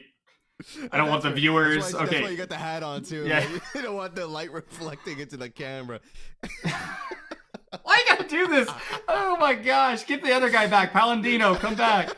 I was about to say, yeah, I'm gonna be subbing in here for Paladino, but we have a couple new teams going on today, Recto. We've got Norco College Red going up against University of Montana Maroon, and both of these teams, they've been doing some work in the divisions, right? Norco College Red going 2-1 so far, and Montana Maroon 3-0. Yeah, 3-0, and it looks like they've only dropped one match total, True. 2-0 series and a 2-1 series. And on the opposite side, they haven't been all losses. They went 1-2 in their loss, so a lot of fighting spirit here in the Challengers Pacific Frontier division. Yeah, definitely so. And I mean, like you said, right, when it is a 1-2, that definitely means that they put up a bit of a fight as we actually get to see the stands. Yeah, look at that top of the board, right? University of Montana Maroon 3-0, 6-1 with maps. And I'm looking for where are they at? I gotta look at everyone. Yeah, Norco College Red, not even too far under, right? Literally just in 3rd place. They're gunning for the top, only being held back by GCU Esports. Yeah, and a win here tonight would mean that they're going to equal up the standings. It would be just GCU staying all alone if they're able to take another victory here tonight, another dub. And I think these like maps, if you look at that of like, hey, win-loss in the individual games, it shows like they've only dropped as a total here just 2 maps a piece, 1 map a piece. So like very overall strong. We are on a new patch, which is super important, right? We've got the best tree in the world in Maokai, and now we're going to be able to look at who's going to be piloting these champs and maybe get Maokai on the board, you know? Yep, definitely so. Starting off with College Red, you've got Sano, DZ up in the top lane, Nekme in the jungle, Renan in the mid, No Sleep going to be getting no sleep for the enemy team in that bot lane, and followed up by GGXY. I'm sure he's looking to send out some GGs tonight. GG's indeed. And on the opposite side, it will indeed be that University of Montana Maroon with just Tank Me Later in the top lane, Replay DK in the jungle, Hyde in the mid lane, and Hurricane Leopard and Cecilia will go with down there making up the bot lane. Me with a bunch of C's and I's and L's. Apparently, I get a little mixed up here, but hopefully those L's represent that for the enemy team here tonight.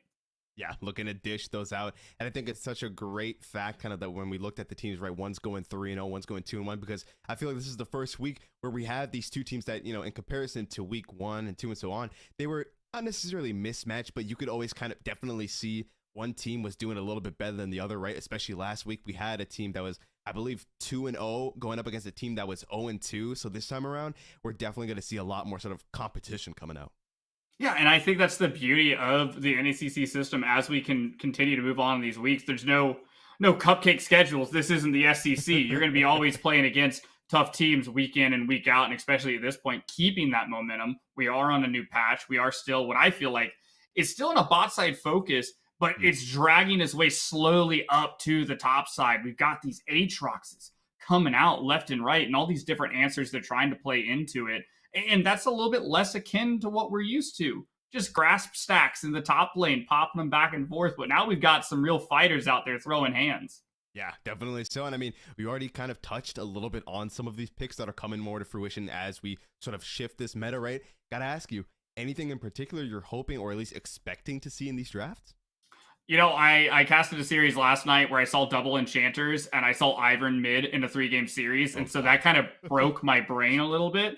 So trying to come back to reality, I think there's a huge emphasis on Maokai. Is technically a triple flex. I think supports his worst role, but nonetheless, you've got some ability there in the draft as we are going to enter into the in-game client and see kind of how it worked out. Hecarim is another strong one, but I still feel like blue side overall is still heavily favored because you get to pick the style you want to go so early on and be able to try to fan away some of these other power picks so they can't just handshake it away to the red side. Yeah, definitely. So we'll get to see whether or not some of your picks are coming through. I must not You see the ban here for the Swain coming through, definitely targeted quite heavily towards GGXY, who just absolutely loves spamming that when he gets the chance. Man, really just rushing through him here. A lot of bot lane focus coming through the Leona, the Nautilus, and the Twitch. A lot of these very heavy engaged bots coming out. Dude, what? We got Garen and the game. The strength and pride of Demacia. Just Tank Me Later is going to be living up to the name. One of the simplest champions we'll go with in the game. What do you mean? He's mechanically incredibly skilled, dude. You got to press E to spin to win, press Q and run at him. That's a little bit too much for my small brain. I'm not going to lie. Hey, you know what? With a name like Echo, I'm sure you're used to mechanically hard champions. I get it. But so far, we've got double AD solo lanes on the red side here for Noco College Red and a Karthus. Karthus versus Lilia. Double eight, like 2 AP junglers in the same game. Pinch me, I must be sleeping. People remember they existed. Yeah, no, honestly. And I'm really curious, right? Looking at the Urgot and the Renekton as well. So I'm curious, are we going to get to see like the Renekton going up into the mid lane or where they're looking to send them? Yeah, you'd have to think it is Renekton mid, but playing into this Anivia is going to be hard. Anivia is one of these champions that in the current setting is such a pain point because you can't even siege up the mid lane tower once she hits level 6. She has the egg form, so she's got a second chance at life. Built-in GA, pretty OP. And when you're playing this as melee into range, you really have to look for a hard all-in early on to get rid of that passive, and then the ability to do it again later, which for Renekton, that's a tall order. Yeah, especially when you have Karthus in the jungle, who, in comparison to a lot of the other junglers that I feel like we see, doesn't necessarily have that instant CC potential that we see coming out a lot, right? Obviously, you can drop the wall of pain, but that slow that comes through can just be mitigated, right? Hyde just looks to drop his own wall, make sure that Renekton and Karthus can't get on top of him. Yeah, no, you already spelled out the name of the game. The jungle mid synergy is something that's super important in League of Legends. Mid lane will always be where the home of the game is played through. And for right now, it is looking like the University of Montana Maroon have drafted something pretty intelligent overall. You could see just how this game is trying to come together. You've got two really good scaling, the Misfortune and the Anivia, that scale incredibly well into the game.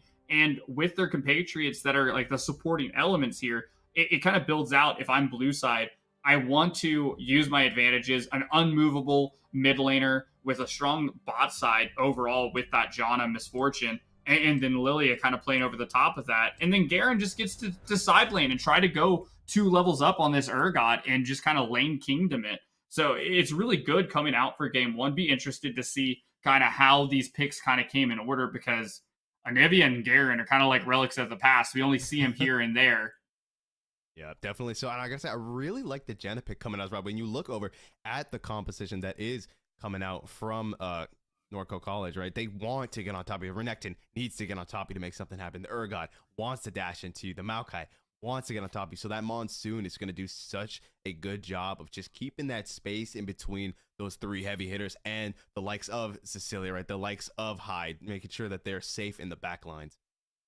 Yeah, but the opposite thing could be true too, is that Maokai, like we said, is the best tree in the video game right now, and is able to do so much because he has this Mac truck sized ultimate that just lays out across the lane, that either A, your team has to decide, well, somebody's going to tank it and we're all just going to be, in a straight line behind him, or you get multiple members stunned up that creates that space for the Urgot, for the Renekton and Karthus to be able to go in. And honestly, Seraphine's still no slouch. Call her the CEO of League of Legends for a reason. They've got a lot of wombo combos here to create the position for the Renekton, who Renekton's seen a lot of changes now. I would be interested to see what build Renan will actually go. I'm hoping that it will be that Blade of the Ruined King into the Prowler's Claw, and actually just look for side angles and just proceed to murder the Misfortune before the Monsoon can ever come down. Not a drop of rain on him. Yeah, definitely. So I think something also really interesting to touch on, right? If I'm not mistaken, even in the last series, right, we saw the Seraphine coming out in the bot lane. Are you surprised at all that we're seeing this prevalence of the Seraphine on this ADC role now?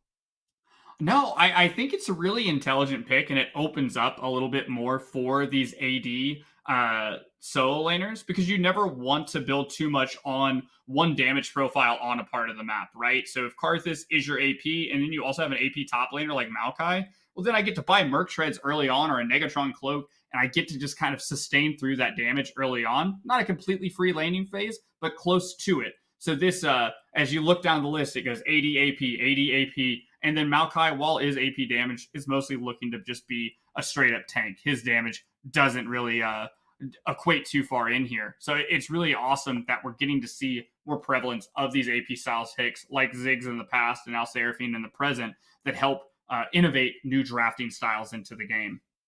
Yeah, definitely. So, God, I'm just imagining it right now. It's the absolute terror. You get hit with the Encore from the Seraphine, then you follow up with the Nature's Grasp right from the Maokai. Renekton just jumps on in, Urgot jumps on in, and next thing you know, you're just in a world of hurt. Yeah, no, that's exactly where they don't want to be. As we're going to get onto the wrist, it's going to be really a question of who can kind of impose that threat early on. And I think a lot of that's going to come through the jungle. Is Karthus going to be able to just flame Horizon to Lilia? Or is Lilia going to be able to be active enough in the early game to try to curb some of that scaling that's going to come out of the jungle? Yeah, that's why I'm a little worried for the Karthus as well, because, I mean, that Lilia with that movement speed as well is just going to be running absolute circles around him if he's able to actually, get ahead, get that lead that he needs. Then it's going to be dangerous. It's going to be dangerous. Yeah, danger. Danger is the name of the game. And this all-important game number 1, I think it's going to set the precedence here. Both of them are riding high on victories and really just trying to keep that momentum going. So it's just going to be a question of really who gets the ball going and who can keep this kind of momentum as game number 1 is going to kick off here shortly. Yeah, and there's definitely a lot of pressure coming out as well, right, onto Montana Maroon. When you are at the top of the leaderboard, right, you are in that king position. Every single team is gunning for you, and it's really no different with this game as well, as we're on the rift, ladies and gentlemen, of this best of 3. Let's get right to it. I'm a little sad that it's not looking like we're going to see any kind of invade coming in, but obviously you kind of look at the tools that both teams have, and they don't really have anything prepped for a level 1 shenanigan. No shenanigans to be had at all. It's not like Super Troopers. Nobody's going to get pistol whipped here at the level 1, but instead just the respectful 5-point. You always hear about how scrims are bloodbaths and then much more conservative on the day and the actual show matches here on stream. And it's good always to see we're going to go with this neutral setup level 1. Doesn't really favor anybody at the time, but it is important to note you do see the TPs on the side of Norco College Red. They have the TP in the mid lane and the bot laner. That's going to make a difference as the game moves along. If they are able to spread out the map, it means that they can always make that double TP play to side lane and actually have a bit of tempo over the enemy team here. Yeah, I think something really interesting I'm looking at right now, the phase rush coming out from Just Tank Me later on this Garen, really going to be looking to be an absolute speed demon with the Ghost, with the Q speed up as well. Yeah, Phase Rush, one of those rune sets that you see come out here and there, as opposed to the Conqueror.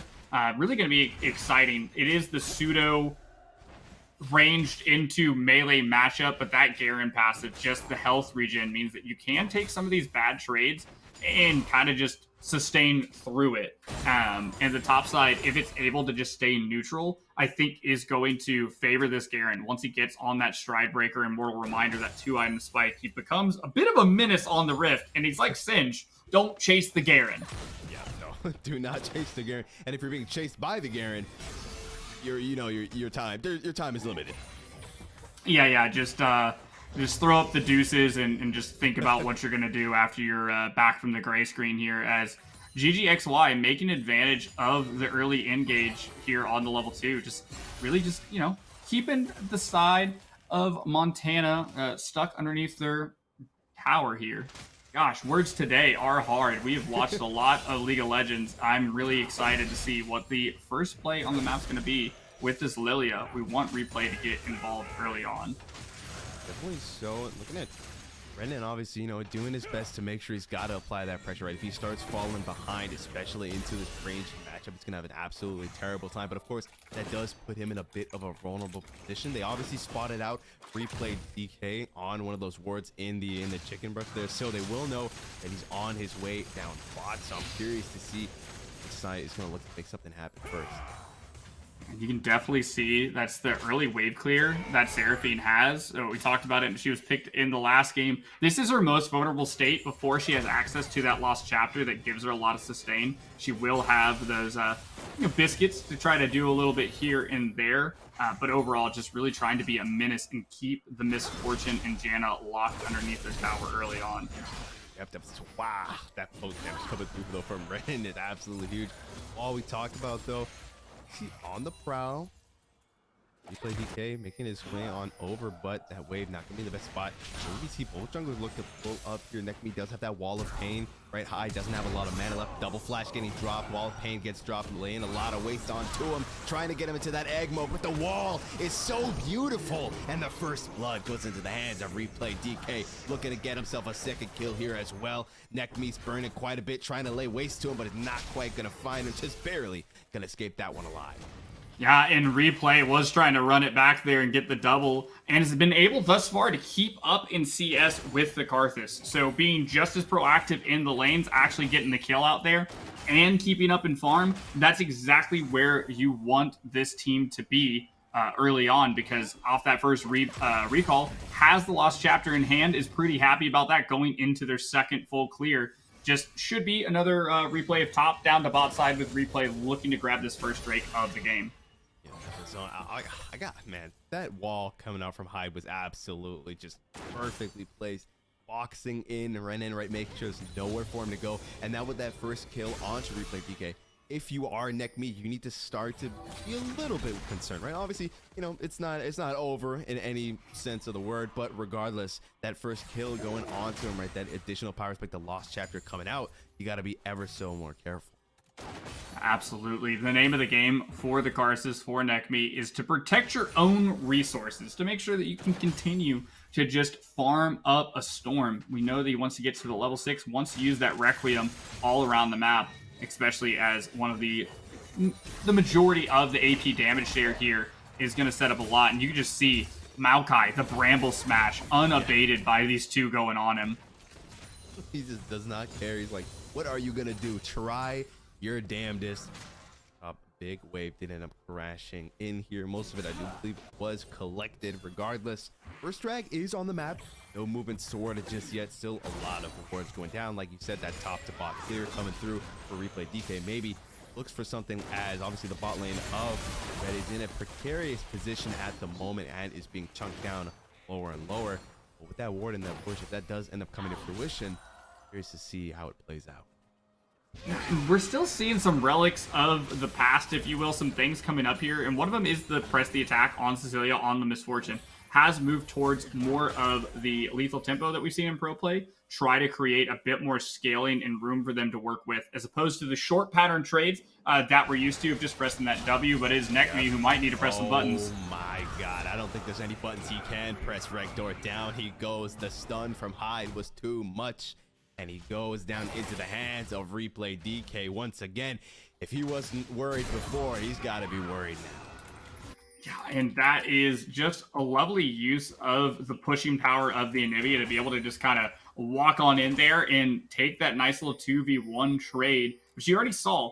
The lay waste that is going on by NECC does a bit of damage already, so every time they kill him, it's a ticking time bomb of can you play the game quick enough. Can Renan find something here? He's drowsy, he's asleep. Wake up with the job, bro. He gets knocked up, and look at all that damage. It's CC after CC after CC. Now NECC trying to lay waste onto Cecilia, but another wall placed by Hyde says, no, go back to where you came from. Yeah, and a lot of damage there put down by Renan. We saw what happens when he can close the gap. It is a ton of damage. He has the press the attack, which is what we want to see from like this assassin style play. But he needs time. He now just bought the Hex Drinker, going for that defensive item first to say, I'll take a bunch of damage. That lifeline passive will keep me in the fight long enough to find one of these kills and hopefully make the difference going forward. Because if Renekton gets behind, that Croc don't hunt. He's just going to be turbo useless. Yeah, definitely. So that 10% Omni-Vem that you get from it eventually is with the shield as well. Going to be huge just from the healing that he already gets from the Fury stacks. Looking to be that frontline, be that engaged that he has to be for his team. At the very least, though, obviously, you know, Norco did end up securing themselves that dragon, even if kill-wise things didn't work out for them. But now the Riftail is going to be the next object, because the Renan has spotted them out. But it's not looking like anyone's really going to be there to contest. You could see moves coming through from NECC. Never mind. He's like, listen, man, I need my wolves. Just give it. Just give it. Yeah, absolutely. Karthus does not want to play the game with others. He wants to be a PvE gamer right now and just continue to balloon up a CS lead so that whenever he presses R on the map, hey, there's nothing you can do. You're just going to take that damage and you're just going to have to sit there and bleed. And hopefully that's where we kind of get to as we find some stability. Shelly will need to find a home there on the map, maybe looking towards the bottom side that's already got some attention. We do see some pings coming down and really just continue to try to balloon their lead and outpace the Karthus in the name of scaling. Yeah, definitely so as well. But that Dark Harvest looking for more of this sort of, you know, bursting them out kind of build. A lot of times you will see that first strike on him, right? You just press R, that's free money for you. Everyone gets hit by it, obviously. Procs your first strike, get that 10% extra damage. Speaking of damage, here's Cecilia trying to find something onto GGX. Look at that, dude. He's just stepping up. He's like, you've got to respect the Maokai pick. Yeah, since the changes to him, that Bramble Stash just does so much for him, as well as the Magic Sap getting healing back, so he can always afford, even in the support position, to be able to step up, take a bit of damage, and then just heal it back with that auto attack passive. So here, a bit of time still for any objectives to be up. So at the moment, if anything, we might just see slight scuffles in either lane, but at the moment it's still fairly quiet. But replay DK is trying to make something happen, but does get spotted out by that ward though, and rush there. So nothing's there. He's just gonna opt to help his team shove out this wave. Curious to see if he's looking to drop the Herald. I'd be surprised. Actually is going to go for it. Looking to get some influx of gold here into the hands of Cecilia, but they are still going to need to keep on pushing the wave.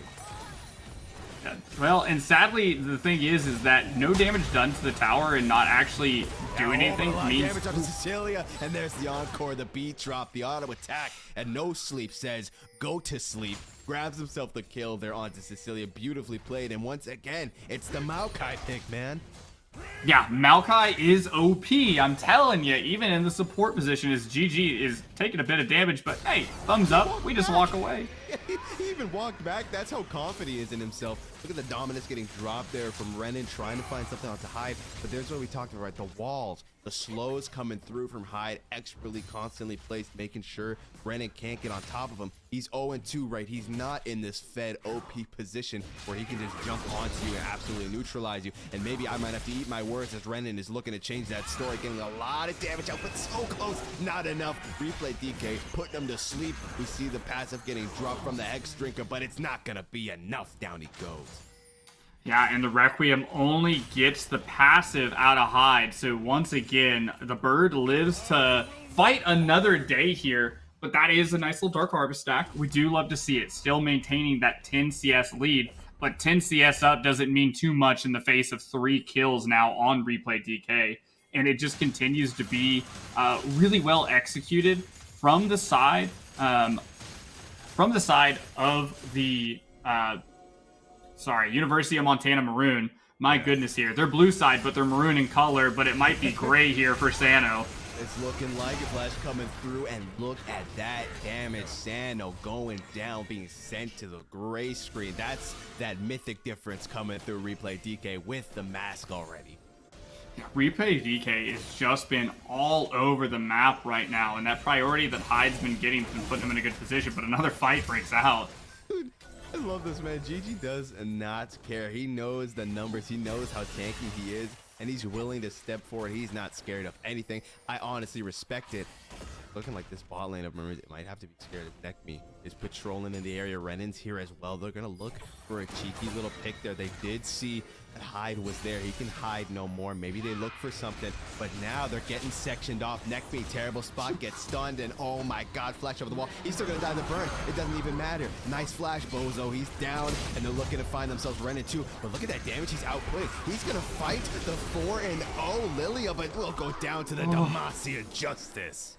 Oh, I wish that NECC had stayed. He was still gonna die, but then they make his passive just useless as well because he's in the Dragon Pit and nobody's there to try to lay waste to, and instead just able to pick up another 2 kills in the matchup and their second neutral objective of the game, but the first Drake. And we get to see the Soul soon. I want it to be a Hextech Soul. I think it's gonna be broken on these champions. Yeah, no, definitely so. Popping the ultimate there so that they can escape, gets hit up by the tornado, but that's about it. Be able to survive. And so ultimately right now I've been surprised how quiet bot lane itself has been. The only lane where really nothing's been going down, and when you look at the kills and the death distribution, it really shows that, right? 0-4 Renan, especially. You talked about how he needs to get ahead because you said yourself, when he's behind, that Croc don't hunt. Yeah, that Croc is indeed looking more like sushi. I don't know if they make alligator crocodile sushi. We'll just go with it for now. Hey, man, there's always, now there's the market. There's gonna be a market for it. Now you got to do it. There's your product. Buy stocks, guys and girls. But so far, it really has been all about Replay DZ all around the map, or DK rather. But up on the top side, DZ Sano was able to get that whole tower down based off of the Roan from Just Tank Me Later. And that is a bit of a breath of life, as there's no life left in the Croc. Yeah, there's nowhere he could go. Kept getting slowed down. The burst damage coming out from Hyde, taking him out. Gonna make him 0-5 now. He is so incredibly behind. Doesn't even have his first item. Never to say even a mythic. Things are not looking good for the Renekton right now. No, they're not. And I think they just need to put their faith for Norco College down here in this bot side. No Sleep has Leandries. GG is making schmovement anywhere and everywhere he can go. And they really need to start getting involved to help slow down the pace of the game, because Hyde right now is trying to run away with it. Look at that damage! What? Dude, where did this man go? Gets absolutely demolished, and same about to happen to Sano. Gets put to sleep, and he's about to get put into the dirt. Justice has been served. Down he goes. But in the mid lane, they're going to try and find themselves Hyde. A nice wall gets dropped, but the encore land. Down he goes. We're getting scrambled eggs for breakfast, Regdor. And Renan gets the pickup. That's exactly what he needs. He has 3 longswords and a Hex Drinker to his name, which is just a fancy looking longsword as well. So that influx of gold is super useful to try to get the Croc back on track in the game. And what we said, get the bot lane involved, and it's a GG easy so far in the game, trying to catch up this gold lead. Just Tank Me Later, though, trying to find something here. A lot of damage coming out, spinning the win, and he's on GG. He's tanky enough, though he can just walk away, and he is going to survive that one. Got a little close there, I won't lie. Hey, I had all the faith, you know. It's all about the na-in. You just keep the hopium in the game, and right now, the hopes of the game for the side of Norco College is really residing in GG and no sleep right now. They're going to have to continue to try to press this small advantages that they have and really be unlocked on the map to try to even up this gold differential. I know, trying to find the disdain there, but he's about to find disdain for death. And just Tank Me Later here as well. Decisive strike land, spin to win. Beyblade, let it rip. And they rip Sano to shreds. Down he goes. Another kill going into the hands of Just Tank Me Later, making him 3-0. Yeah, this is about the time where you would like a tower to fall on your side, which may sound weird as the mid lane will go down. That's a good thing because now we can try to swap out our lane assignments, get our Croc out of the mid lane, get him away from this bird of prey, and really try to give him a chance in the side lane to play it out along these longer lanes where he can trade a bit better in the process as GG is just going to go on in. Yep, looking to send a flash coming up from Cecilia, and now GG's the one on the run, replaying the back line. So look at how fast he is, putting Cecilia to sleep. No sleep goes down, ironically. And GG, you can be as tanky as you want. Hits him with the thumbs up before he eats the dirt. Neck Me gonna be next on the list. It's Just Tank Me Later is there. Takes him out, runs off. Sano is gonna be in hot pursuit, but he's not gonna be catching up. Yeah, it doesn't matter how many legs you have, you're not catching up to the Garen in the side lane as the map has just exploded now. Our all-outer towers just went down in the past minute, and we're going to get Shelly back on the Rift for the second Herald of the game, getting dropped underneath this tier 2. And that just gives them so much tempo now. They have this wave all the way pushed into the tier 3. Shelly's going to go along with it. Probably not going to get the crash off, but that allows them to get this recalls in and be back out on the map for this next Drake here in 20 seconds. You can see there's some deep vision set down from the side of Norco College Red to try to see their approach, but I don't think they're in a position to really challenge this objective. Yeah, I think you should have specified when you said that it's a good time for the tower to fall. You only meant that mid-tier one. I think Norco took it a little too up front, right? They end up losing their bot tier 2 as well. They will trade it for a top tier 2 though, as Dragon is up as well. I'd imagine they're just gonna let Sano keep on pushing. Actually, it looks like Renan's up there as well. They're looking to just push that offensive there and maybe get this Dragon over. They are going to get that objective bounty from the tower, so that's going to be a little bit more gold going into their hands. And I mean, at the end of the day, you can give up a cloud Drake. You can give that over. Yeah. We're good with that. We're looking for the stimulus package there on the top side, committing to the play to make sure that Sano could bring down the tower and try to even this up here, as it will be 2 towers on the top side, but all the outers available in the bottom. So there's a lot of standing gold as Tank Me Later is in the middle of 3 now, and you might win. Indeed, lay waste on him. It's not a lot he can do. The stuns comes through, flash over the wall to actually dodge. No sleep now in this ball lane. Yeah, you can't dodge the 3 members. Down he goes. The Encore only finds 1. At the end of the day, that's the only person that's going to go down. Just Tank Me Later was able to escape. Yeah, and replay DK with the fancy footwork, that flash away from the Encore to make sure they could stick on the Seraphine. It's just put them down in the dirt, sitting on the components for their Seraph's Embrace. It's almost 2 items complete as the most ahead member of their team right now. But when you look at the opposite side, you know, you have the mid lane sitting on 2 items, top lane just a little bit off of that Mortal Reminder, and all the money and gold that's been going to replay DK so far is about to come off in the form of a Zony stopwatch, but it may look as though they're not that concerned right now because they just have the Seeker's Arm Guard, but they bought that Giant's Belt, so maybe going into the Demonic Embrace to get, what's that, like triple burn effects here on the Lilia? Yeah, it's going to be a little bit nasty. I will say, though, you got to point out, obviously, Renan does have that Prowler's Claw available, so that really makes me hope that we kind of see another sort of replays we saw earlier on in the game. Him and Neck Me kind of, you know, in the bush looking for some kind of assassination, because you look at the side, right, of Grizz here, and honestly, there's not too many tanky members, right? The Lilia is going to be somewhat tanky, and the Garen is going to be tanky, but the rest of the team definitely very susceptible to just being absolutely 100-0 real quick. Yeah, this is like part of the sauce as they start up the Baron here, is that Renan's got the first half, but he's only got the frosting. He still needs the cake, and that is the Blade of the Ruined King. And until he gets that, it's only going to be, you know, just a little bit of an hors d'oeuvre, not a full dessert.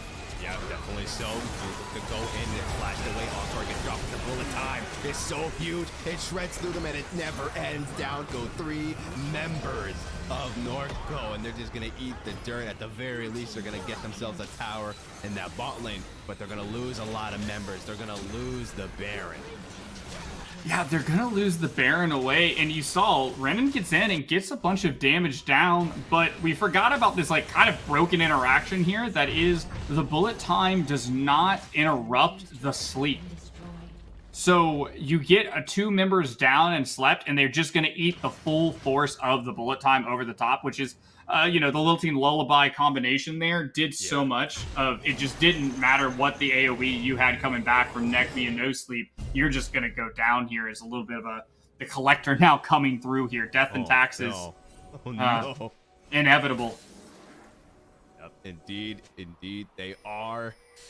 Things are still looking rough for Broncos at the moment. Here, obviously, they were able to get themselves some more gold from those objective bounties with those botched turrets. So it's not all a loss, but it's not all sunshine and rainbows either, as GG once again getting chased. Needs to definitely be careful, looking to push this offensive in the mid lane here. Those Baron empowered minions can increase that siege potential tenfold as they're looking to grab themselves this mid tier 2. And the question is going to be, is with the amount of burn they kind of have coming through with these double Leandries from the side of Norco College, if that can help, you know, kind of curb the flow. They don't have the traditional ADC. They don't have a traditional marksman on their team. So they've got some worry about their wave clear potential, but so far able to kind of keep the other side at bay, stop them from being able to actually siege up on this tier 2, taking out the wave before it even lands.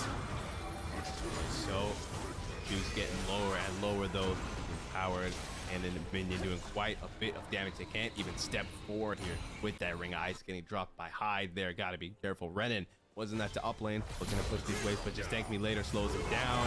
Spin to win, dominance gets popped, but you're not dominating nothing. Down he goes to the Demacian Justice. The Demacian Justice is inevitable, it does seem, as they continue to siege on this just in a 4-man fashion. Luckily, he dies, but he does stop just tank me later from being able to siege up on another lane. So they're only making a play on a single lane, which makes it a little bit easier. They do lose out on the tier 2, but no more lives lost on the play. So good mitigating factors here. And a lot of that's because of Sano DZ continuing to make these push in the side lane. He's gotten 2 tier 2s to his name and a number of tier 1s. So the man's chewing through PvE objectives left and right. Yeah, definitely something that's always nice to see, right? When you have to obviously give that respect over. You know you're not going to win the fight, so rather than still just throwing bodies at those objectives, right, at the dragon, at the Baron, you just say, you know what, screw it, we'll give it over, look for things elsewhere. And so far, every time they do that, they grab themselves at the very least a turret, you know, relieve some of that pressure that they obviously have. And if they manage somehow, some way to win one of these team fights, that could allow them to push even deeper. That much deeper, and now on the Soul Point. So nothing on the map. There's no more neutral objectives. We've got, you know, just under 3 minutes until the next Baron comes out, and that's 3 minutes of time that they're going to need to try to get to that end state. It does look, though, Renan's going to go towards that full Maul of Malmortius here. Get that Omni Vamp like you talked about earlier. Maybe give him a bit more of a sustain with the Dominus in these team fights. Other than that, there's not too many other really big breakpoints that they're going to be able to hit in the next 3 minutes. So it's really going to be about positioning and finding their time to fight. Hopefully using the tenacious onslaught that has been GGXY here to try to set them up for the big wombo combo in these team fights. Yeah, and it definitely feels like at this point, Renan has just kind of accepted that, you know, he's pretty much just going to be more of a health bar, more or less, right? You go in, you get that burst damage coming through with the pressing attack, with the lethality you're getting, and then that's about all you're going to do before you get bursted. But if you can get a lot of that damage in right by your team, a lot of time to get into that fight, that definitely is still worth it. No, absolutely. You just want to slowly die in place after doing a lot of burst damage at this point. I think if it was 6-1 vice 1-6, a little bit different of a statement. Yeah, right. Then he just runs over the fight and does whatever he wants. But in the case of where he's at now, exactly, try to find a flank for Renan to just get some key damage down, maybe pop the passive of Hyde or burn some summoners out of Cecilia, and then have the rest of this 4-man unit be able to follow up on that afterwards. Just do your job, soldier. Go forth and die with honor and dignity, and then the rest of the team will follow up. Die for your country, die for your team. In this case, that might be happening to GG. The flash coming through from Hurricane Leopard to try and get on top of him. Flash coming through for GG, followed up by Just Take Me Later as well. Trying his best to escape, but down he goes. The Demacian Justice true damage hitting a little too hard. Yeah, that is quite the man now. 6-1, like we were talking about. Hey, that's the difference. If Garen was 1-6, the man would W key down a side lane, do everything that he can, but instead he's 6-1, and he hurts even the biggest members of the tree team, the tree included. Evidently so. And speaking of hurt, looking to put some hurt on Renan here as well. He knows he can't escape even with the dominance. It's just too much speed coming out from Just Tank Me Later. The Ghost, he's got the Stride Breaker speed. He's got the Dead Man's Blade speed. You will not outrun him. It's like I said in the draft. If he gets ahead, if you see him pop that Q and he's chasing you, just think about what you're doing in your next life. Yeah, as they continue to siege up, and we're seeing the value of this Anivia Hyde just able to make sure there's no lane movement forward. That split pushing of Sano is also quickly being shut down, because now Tank Me Later sees a side laner, kills a side laner. Exactly, and this is nothing that Sano can do. You can't outrun him. It doesn't matter how many legs you have. A lot of damage regardless coming through, though. Obviously, he has that Black Cleaver, going to be shredding a lot of that armor that is coming through. Doesn't even have a mythic yet, just going for that full tank. But regardless, right, his team is still going to go for this Baron here. Both top laners are going to be in these side lanes. Neither have TP, won't be able to get there in time, but they don't even need to, because the Maroons just take out the Baron. Encore is going to thread the needle to hit no one. Bullet time comes through, shreds through. Renan, though, found the flank he talked about in the back line. Gets stunned, is drowsy, gets popped. Your health bar is no more. Down goes yet another member, and now Nekmi, the only one standing, has that Requiem available. Gonna wait for the last second. Gold. Oh, he's still not actually gonna go down. Down he goes on a replay. Pops it too late, though, it feels like. The recall already came through from Cecilia, so no one is actually gonna go down to that.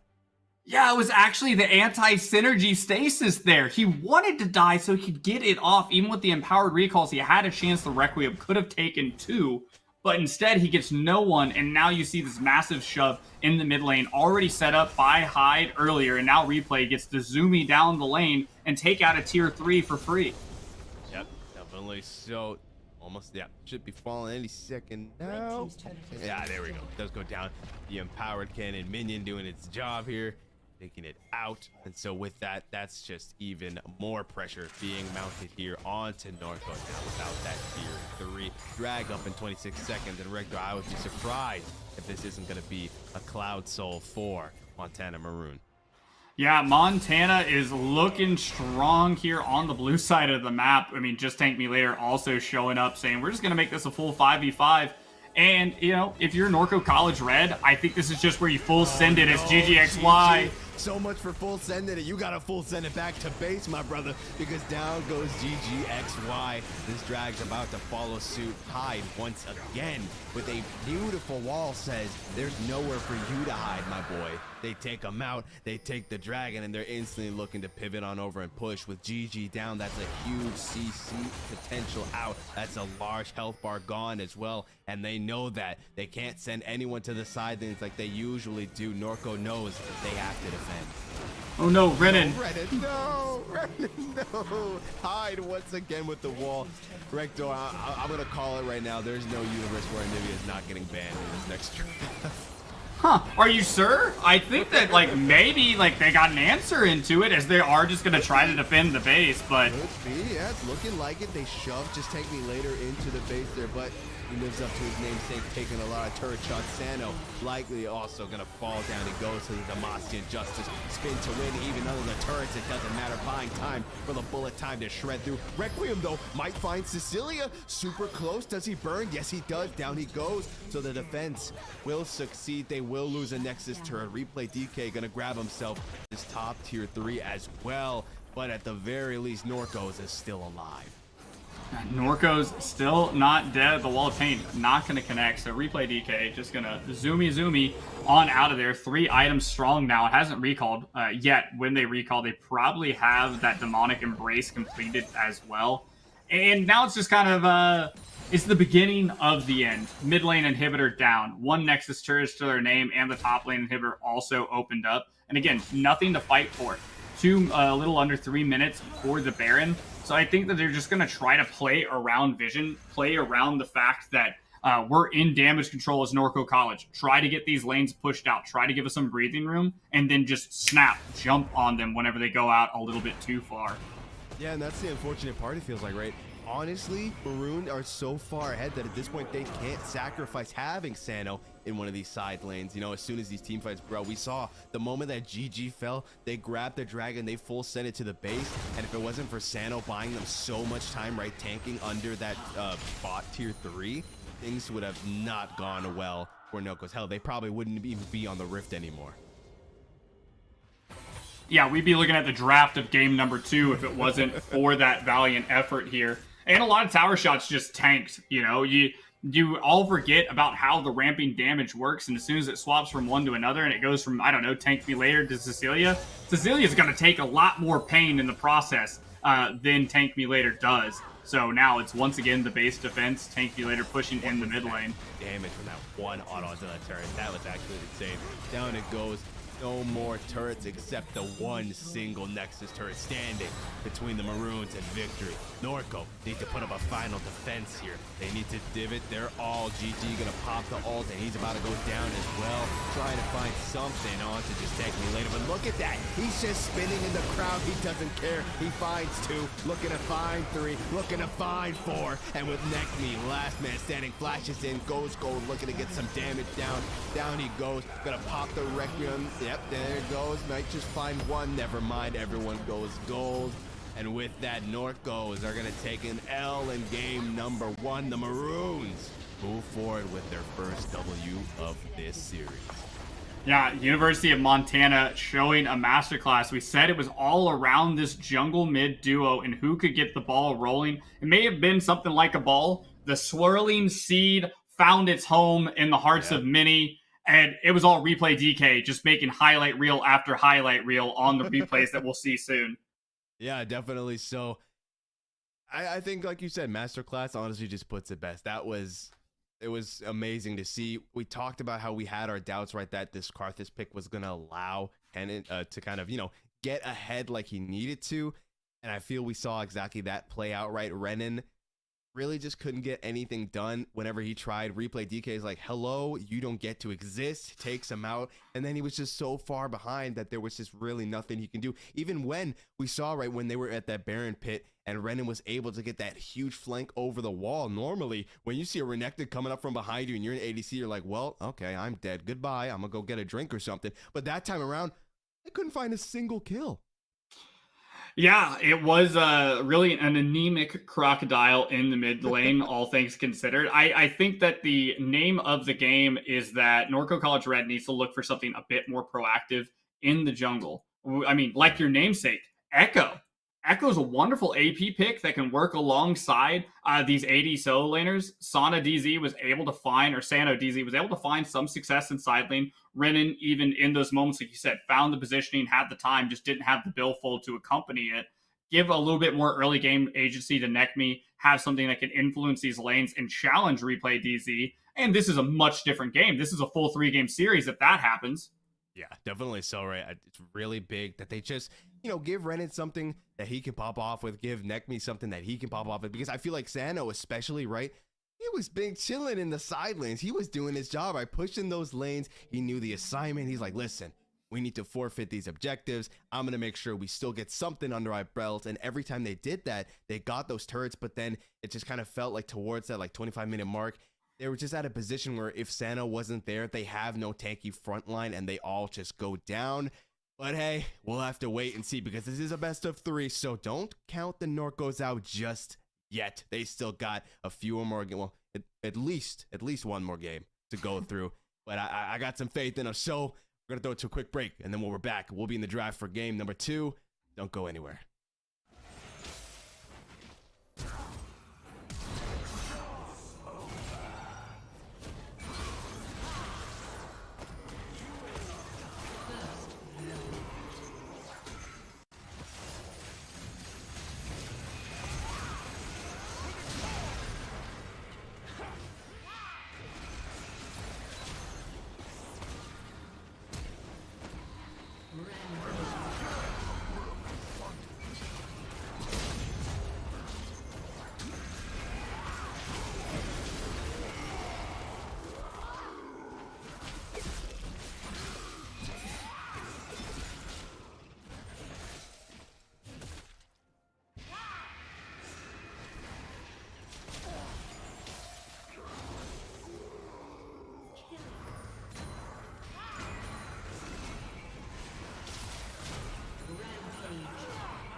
All right, ladies and gentlemen, and welcome back. We're about to get into draft for game number 2, and the question on everyone's minds, I feel right now, Rector, does Hyde get the Anivia?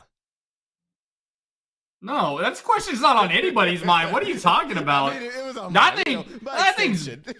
thing's banned like first on the list. Like we're about to see it right now. I bet you Nivea's number 1 on the list. Oh. Wait, What? wait. Okay, there's still an angle. Is this the real? Is this the real game? I do believe it is, Rector. I'm not getting pranked. I don't think you're getting pranked right now. Looking at the bans, Rector, it's looking like they pretty much just ran it back. So maybe, just maybe, they have an answer to it if it does get picked. But it's not looking like has been picked in the first 3, right, of the rotation.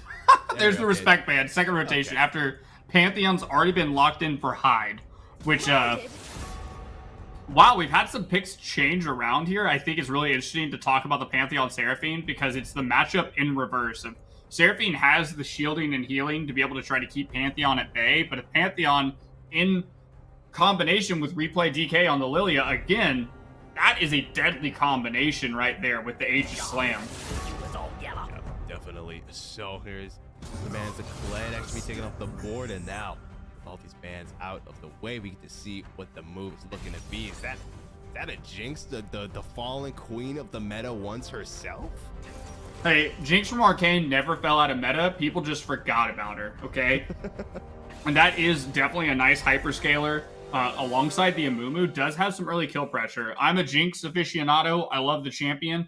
It's not somebody who wants or has a lot of great all-in capability off of that first lane setup, whether it be the longsword or the Doran's blade. But once they come back with the Noon Clipper, able to trade very effective in lane. But we know how great Hurricane Leopard was on this channel last round and able to keep Cecilia safe and to keep a lot of this engaged off of them.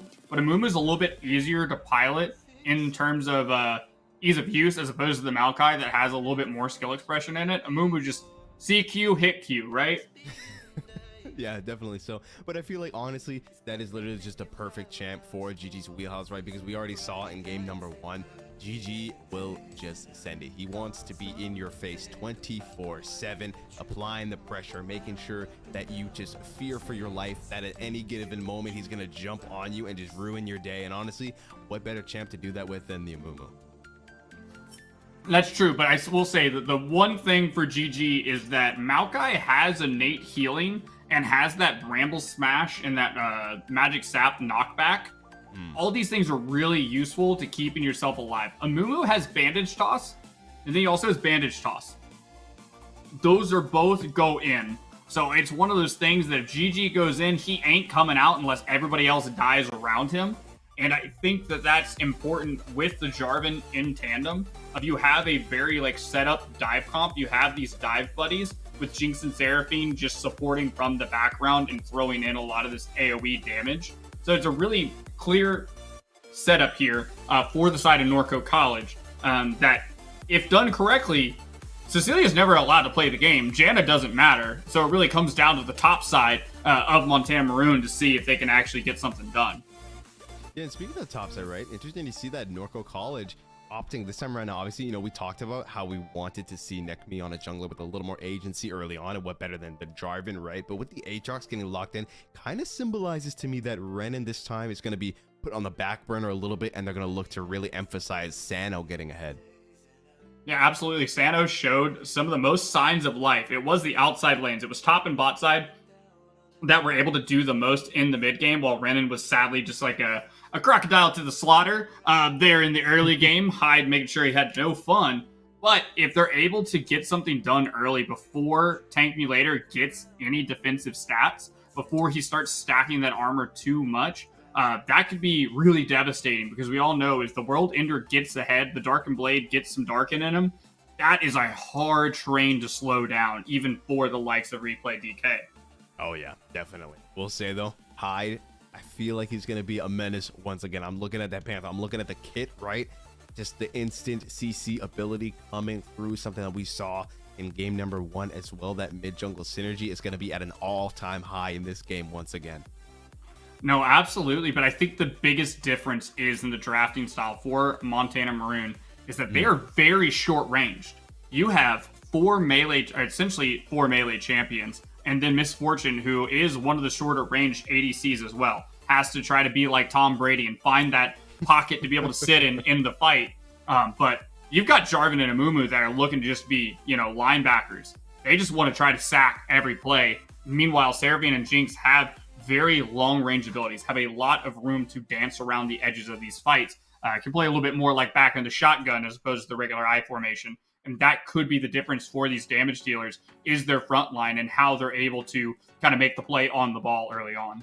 Yeah, especially Jinx with the fishbone, the rocket launcher, get that fully stacked up with the lethal tempo, right? Increase that range. Really nothing that Cecilia's going to be able to do the moment she utilizes that double up. If that doesn't find a target, sure, you can use the E to get, a minuscule amount of poke, but really you're only using it to kind of for the setup, right? Get the slow, try and find someone and pick them off.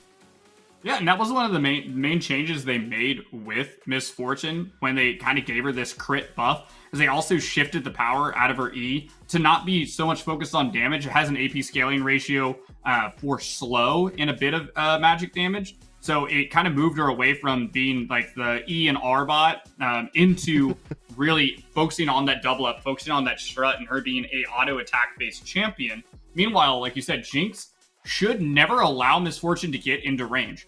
Put on that, the bone rockets, outrange your opponent, and just continually push her off of the wave while GG is really standing, like you said, up in their face, like he likes to be that madman, and saying, if you go for this farm, I'm going to queue you, and I'm going to make you pay for it. And I think that is, make them cost every bit of CS and blood. Yeah, definitely. So CQ, hit Q, that's the life of GG. And honestly, I wouldn't have it any other way as we're loading up onto the Rift. Almost time to get onto it. Getting hyped. Not gonna lie. I gotta ask you, Regdor, do you think Norco has it in them? Can they grab themselves this game, put them back up on the board, and look to try and grab themselves a game 3? Or is it about to get closed out by the boys from Montana? The boys from Montana look so strong, and a lot of my eyes are going to be on Replay, DK, and Hyde again. I tend to say that I kind of am hoping for a 3-game series. I'd like to think that Norco College has got the range. They've got the game plan. They're going to make the sacks and get the touchdown, whatever sports ball reference we're going for here. So I'm going to say we're going to go to a game 3. Okay. Looking for the touchdown, home run, interception, more words that I could think of, but whatever. Regardless, looking at the junglers, right? A little bit of reverse going down. NECC going to be looking to pass down to this bot lane. I feel, honestly, no surprise in that. You look at this bot lane, you've got the chompers, you've got the bandage toss, a lot of CC potential coming out. Obviously, got to watch out for Cecilia's cleanse. But then the question becomes, like, what are you going to cleanse? Are you going to cleanse the flag and drag? You're going to cleanse the bandage toss? You're going to cleanse the second bandage toss? You're going to try and cleanse the chompers? Yeah, exactly. There's just too many options there, and we'll have to choose very specifically. Early on already, though, getting that double up shot down on to No Sleep, who is so far just trying to play around. And that's what's so different about Misfortune, is you can't play on the backside of the minion wave. That's just an easy Q target for her to be able to pop that double up in, get that crit-based damage down early on, but it should be the push going the way of Norco College. Here and having that early priority. Looks as though NECC. Oh. Yeah, already though, GG looking to send it. Finds himself that bandage house, but Glacial Auger can slow him down, allow Cecilia to get some poke back in, turn a little bit of that damage, but regardless, both junglers are still on his bot side. Here, obviously, the clear from Replay going to be looking to move upwards. Was curious to see maybe they look for something, but no, gonna head on over. Yeah, looking towards the mid lane again. There's a bunch of setup for both of these junglers to be able to try to play around. Hyde, of course, going to have to play a bit more conservatively, using his health bar as a resource to actually get this wave pushed out. As you see, he just goes in. Look at that damage, though. Yeah, oh my god, a lot coming through. Brandon got to pop the pot there. Overall, going to be rather equalized still when it comes to health, but I'm playing Sano, looking to put some hurt down to just tank me later. Remembered what he did to him in game number 1. He's not going to go down without a fight this time. Look at that. NECC looking to wrap around. There is a ward in that bush, I do believe, so if he looks to step in there, it's going to get spotted out. So now the question really is, oh yeah, he's in that middle bush. They don't know, but they need that wave to push. Yeah, and that wave is going to naturally push already. As you can see, only 3 caster minions left, so NECC's got a little bit of time, but has not cleared his top side. Still has 2 camps up there. So every moment he waits here, he's just falling a little bit farther behind, as you can see from that CS differential. Maybe looking to pull the trigger here soon. Celia, Eric, and Leopard, they smell that something's in the water. They don't want to quite push up just yet. Something doesn't seem right. Getting damn close to that bush. Bandage toss not going to find the target, but they do still have the flag and drag. Looking to find it. Flash coming up from Cecilia. Are going to find the bandage toss on Hurricane Leopard, but no real follow-up to speak of. And now they're going to look to just run GG down. He's going to escape, but ultimately, that's a lot of time wasted for NECC. And look at that. Replay up in his jungle, realizing, oh, you left some free cans for me. I'll be taking that. Yeah, and just so much of a bit of a misplay from NECC of just, why not? You eventually got the flash out, but the flag and drag from the beginning, it felt like they wanted GG to try to lead it off with the bandage toss. But I feel like you just got to go for it at that point. You've got the time set up, and the time for replay is now. Yep, indeed it is. Looking to get things started off with a bang here. Nice little placement coming through, but the flash from Sano gonna make sure that he stays alive. But that is gonna be his flash down for the next 5 minutes. So at least they'll get something out of that. Gonna look to shove in that wave. Drag up in 10 seconds as well. We see the bandage shot land from GG. Nicely done. Tornado gonna knock up flag and drag. Super close. Can they find it is the question. The shield comes through. It's not gonna be enough. Oh my goodness, so close. NECC is on vision. It's not going to be able to find a cheeky little kill. But now Sano's getting, like, proxied in between his tier 1 and tier 2. This isn't Singe. You're not supposed to do this, boys and girls. But bot lane is so low. Luckily, Cecilia already had to take the recall there, trying to get this wave pushed in. You can see a bit of the CS differential right now in the bot lane going towards Jinx from Arcane. And you know what Jinx from Arcane can do with a little bit of time and space. a lot of things. No, listen, man, the boys in Montana, they just play League differently. What's really sad to see, though, you were seeing the fact that those dragon changes ended up coming through, right, with them being so much tankier. They couldn't opt to start up the dragon, even though they saw replaying that top lane, because the ball lane was just too damn low. They didn't want to risk it, and so opting instead to head back over and farm. So that does give the opportunity for replay to still look to claim that drag as they did in game number 1 and stack it up. Yeah, and here comes a bit of the problem with the Jarvan. Is very proactive jungler, able to get on the map and do a lot of things, but naturally he's going to fall behind as a slower clear than Lilia, and furthermore making these plays towards lanes. Both those things are just going to put him at a bit of a CS differential, as you can see. Really small, about a 1 camp difference right now, but those Krugs did get stolen away on the top side as well, as the ultimate is going to come through for Hyde. Grand Starfall gets dropped, and look at that instant CC we talked about, doubling up on top of him with that shield vault. Takes him out. First blood going to the hands of Hyde, and he's looking to run it back from game 1. Hey, and Hyde was a real homie there. He made sure that that cannon did not go to waste under the tower. He went ahead and queued it. So it's a good feeling. You get the first blood, and you get an extra canyon minion. That is stonks on stonks. And once again, Hyde is going to kind of get off to the races. Looks like he's going to go for that Eclipse build. Everybody loves Eclipse, and the mixture of that with the Conqueror is going to make him very sustainable in these fights. But again, it is the range differential of Renan and No Sleep into the solo lane carries of University of Montana that are going to make a bit of the difference. Yeah, definitely so. Wave to push in still. Both teams not opting to pivot this dragon just yet, but just as I say that, they do look to start it up. NECC's there with the gang. They'll go ahead and grab themselves that replay, grab themselves the red buff, surely realizing that something's going on here, and they're going to opt to take a peek. There is going to get spotted up by the board. GG's there per usual. Line of defense. Dragon is getting lower and lower. Should go into the hands of the Norcos, and so very reminiscent of game number 1. They grabbed themselves the first dragon. The question is, can they grab themselves the rest? Yeah, it is a good start for them to be able to get this first neutral objective. Nobody really wanting to pull the trigger on a bigger skirmish yet. But just Tank Me Later is able to actually walk that one out and come back for the trade. We can see Maokai pretty amazing. Huge. Shoving him into the turret, and the stun as well coming through, buying replay the time to get on over there. Sound has nowhere to go, and he knows it. He's trying to heal as much as he can. Has that World Ender, not quite yet, and it's not going to be up in time. He's running, but he's going to go down. Nothing for him to do. And look at that. The World Ender just came up. Yeah, that was so close on time, and you can see there's a good amount of healing from the Q2, Q3 as GG's looking to make some moves. Got the second bandage toss, gonna cleanse that. The flag and drag just barely gonna miss though. Encore though, huge double charm coming through. Beat drop, ignite, all the damage under the sun. No sleep, gonna pick himself up. One has the resets, has the speed. GG under the turret. Nice flash though, gonna dodge the super mega death rock, and instead GG's gonna pay the price of No Sleep's failure.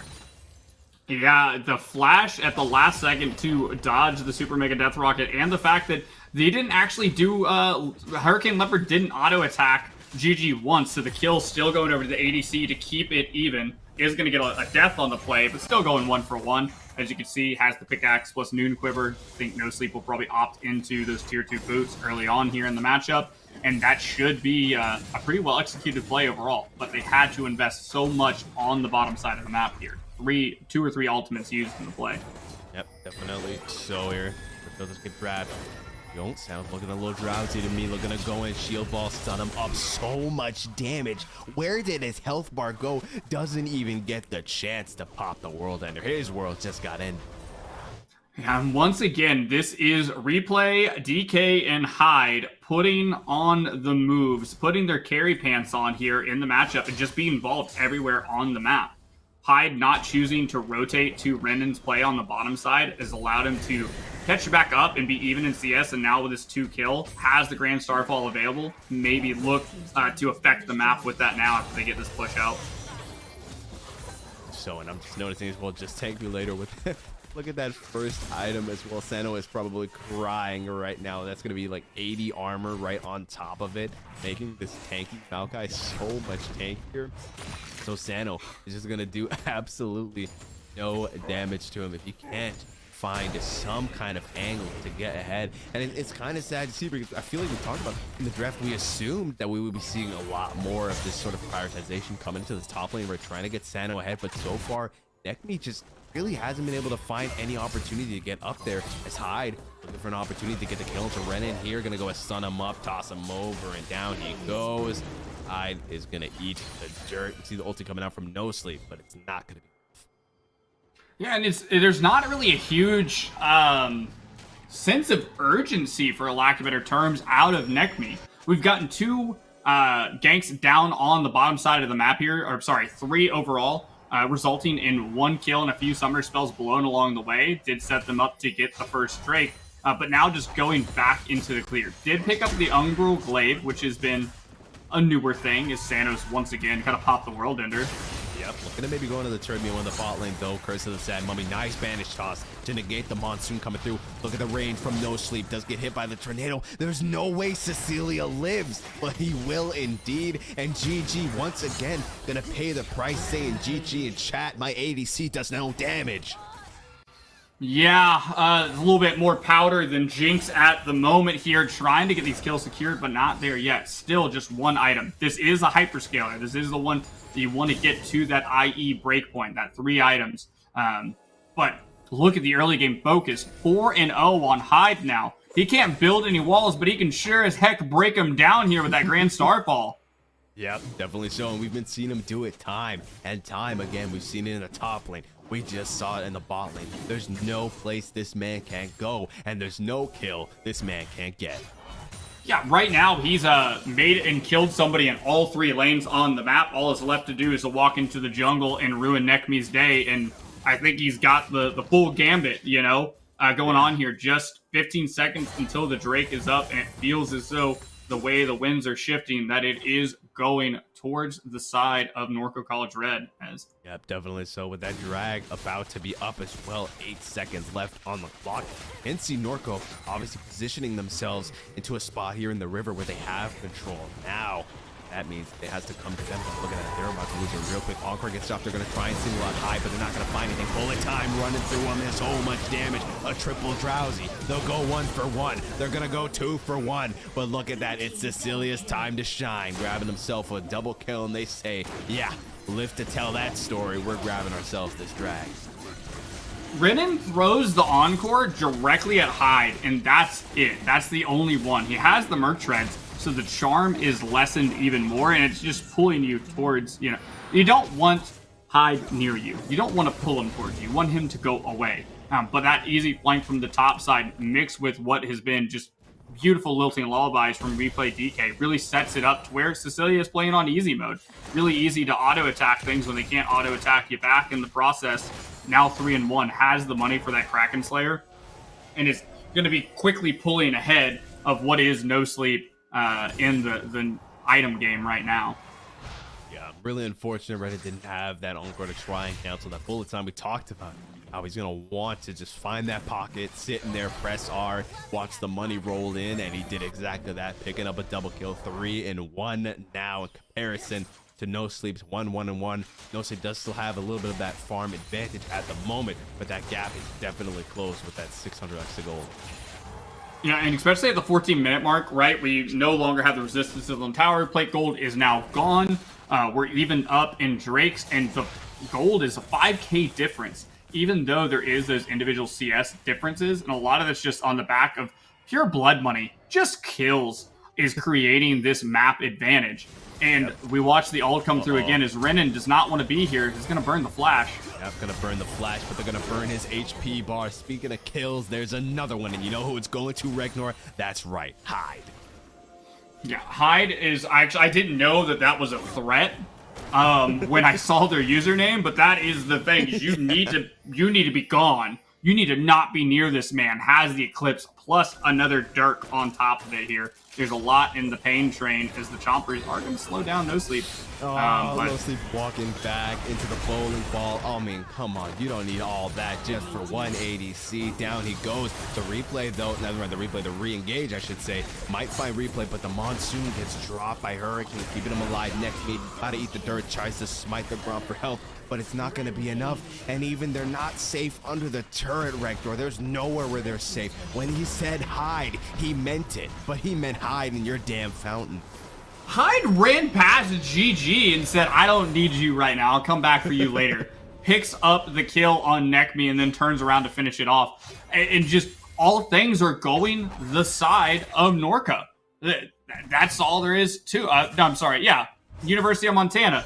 Things are not going the way of Norco right now. There's scaling, still needs time to scale. No mythic item for the Seraphine yet in the mid lane. And NECC just has an Umbral Glaive, which... really cool item, unique passive, but you're behind in the matchup, my guy. You need resistances stat. You need some way to be able to stand there and just look big and intimidating and take a little bit longer to kill. Yep, speaking of big and intimidating and long times to kill, that's going to be that Herald that's about to be taken out by Montana Maroon. If they grab themselves that, definitely going to look to take out that mid-tier 1. Start opening up the map. Encore not going to find anyone. GG sees Q, hits Q, but that's might have not been the right choice. He's got to calm down. Down he goes. Rip Gerald gets dropped. The tier 1's about to get dropped and already engaged. Renan looking to find something, will get taken out by Cecilia. Down goes the tier 1. The offensive continues. The shield bash CC. Go ahead, pop the world ender. It won't matter. Down he goes. Cataclysm gets dropped. Flag and dragged back out, but Hyde says there's nowhere for you to hide. Finds himself 1, finds himself 2, and they freaking ace Norco under their own towers. They're fighting underneath the tier 1. They're fighting behind the tier 2 and in front of the tier 3. There is no stop as Shelly gets another charge off. Is going to charge the inhibitor even. That is a 3-card, 3-tower Monty off of one Shelly. She may not be dancing, but damn, I'm proud of her here as just the unfettered destruction that is coming from the University of Montana Maroon right now. It is just unbelievable. Yeah, absolutely. So honestly, it's feeling like we're watching game 1, but like 2 times speed. Right, this time around we're 17 minutes in, and the mid has already been completely broken open. Next drags up in 36 seconds as well. And if this is just like game 1, we're gonna see Montana grab themselves that as well. And it just feels like Norco's, man, they're running out of opportunities once again. It feels like we're getting to that point where they're just too far ahead, and it's just the beginning of the end, Regdor. Yeah, this is now 9k in their favor. The name of the game actually isn't the dragon. Like, the dragon soul means very little at this point for Montana. it's just a means of stopping them from getting anything thought of a gold advantage back in their favor. It's mostly a pick away. The game's probably going to be over before the Drake, the Cloud Soul comes into play, Mountain Soul, sorry, happens. So you're just essentially keeping this bounty away from the opposition, and really are just going to look for probably a really nice push here because the Baron's not even up yet. Yeah, this see No Sleep try and get the steal with the Rocket Cecilia knowing what's up. I think most importantly, it's kind of sad to see just Tank later, right? He realized from game one, Sano loves to just push those side lanes, right? They love to kind of, well, they don't love to forfeit the objective, but they realize, you know, you got to do what you got to do, right? They realize that they have to do that, and so they send just Tank later up into that top lane, right? Has that TP available in comparison to game one, and can just make sure that this time around, Norcos gets absolutely zero for forfeiting those objectives. Yeah, they're losing on both sides of the map, like you said. If you look at just Tank Me Later, the man's built for the long game. 0, 0, and 12. He has been involved in almost every kill in the game, just a little bit shy of that 100% KP. And man, he is living up to the name thus far as Hyde. He just works on this bottom side and continues to obfuscate his position here. Renan not going to be allowed to do anything too fancy, or else he might just go kablooey too. And look, they're just taking they're taking plates, they're taking towers, they're taking camps. Everything is theirs right now. Yeah, definitely. So with this Baron up in 14 minutes, it looks to me like Montana's going to look to make that their own as well. With pushing into this top lane. Hyde's just going to keep on pushing into the bot lane. Renan needs to be careful. The shield vault on top of him. Awkward gets dropped, trying to get him under the turret, but it doesn't matter. Renan just barely escaping that one alive, but now that means he won't be able to stop the engage coming through. Are going to go ahead and stop the recall with the rocket. That's going to definitely be huge. They're going to look to maybe try and find something. They kind of look down like they maybe want to do something, but they realize they need to get to the Baron because they don't want that to be taken. But honestly, it's looking maybe like a bit of a bait for me, trying to get them in. They have started to completely now. The rest of the Norcos are looking to move in. This might be it, Rector. This might be the fight that ends it all. If Norco loses all their members, that could be absolutely devastating. TP coming in from Renan to get over their huge double ulti stun coming through over the wall. Just Tank Me Later doing his namesake, taking so much bullet time, shredding through him, double flash to escape it. Sano trying his best to stay alive. Look at the tankiness coming through. They will find the pick though, but look at all those low HP bars, and Hyde is leading the charge. He's saying, you better hide if you don't want to die. Shield vault in onto Renan. Gonna find himself Sano, gonna find himself Renan. Flash over the wall from Hurricane Leopard to slow down NECC with the exhaust as well, looking to find himself that kill. Can't quite get it though, stuck under the turret, and so NECC is gonna survive, but ultimately they'll find two members from Norcos, and now they're gonna look to find the Baron as well. And the only summoner spell available for the entire side of Norco is the Smite on NECC, who's going to probably try to make the hero play here. Can we keep it away? But is going to get spotted out by that Squirrel Seed. And they threw everything. They threw all of it at the wall, trying to stop the side of Montana Maroon, and it was just not enough. He has ult again. He just utilized it at the last fight. He has it again. Baron's got 1k HP. Down it goes, gets smited. GG, valiant attempt, trying to get over the wall and steal it, find something, but won't. Only gonna find his grave. Down he goes, hits him with the thumbs up, and that's gonna be Baron secured for Montana Maroons. Yeah, and at this point, this 11k gold lead has put quite the damper on those thumbs up. It almost feels like the sad face with the happy face over it, you know? Where you're like GG, but you're actually crying on the inside.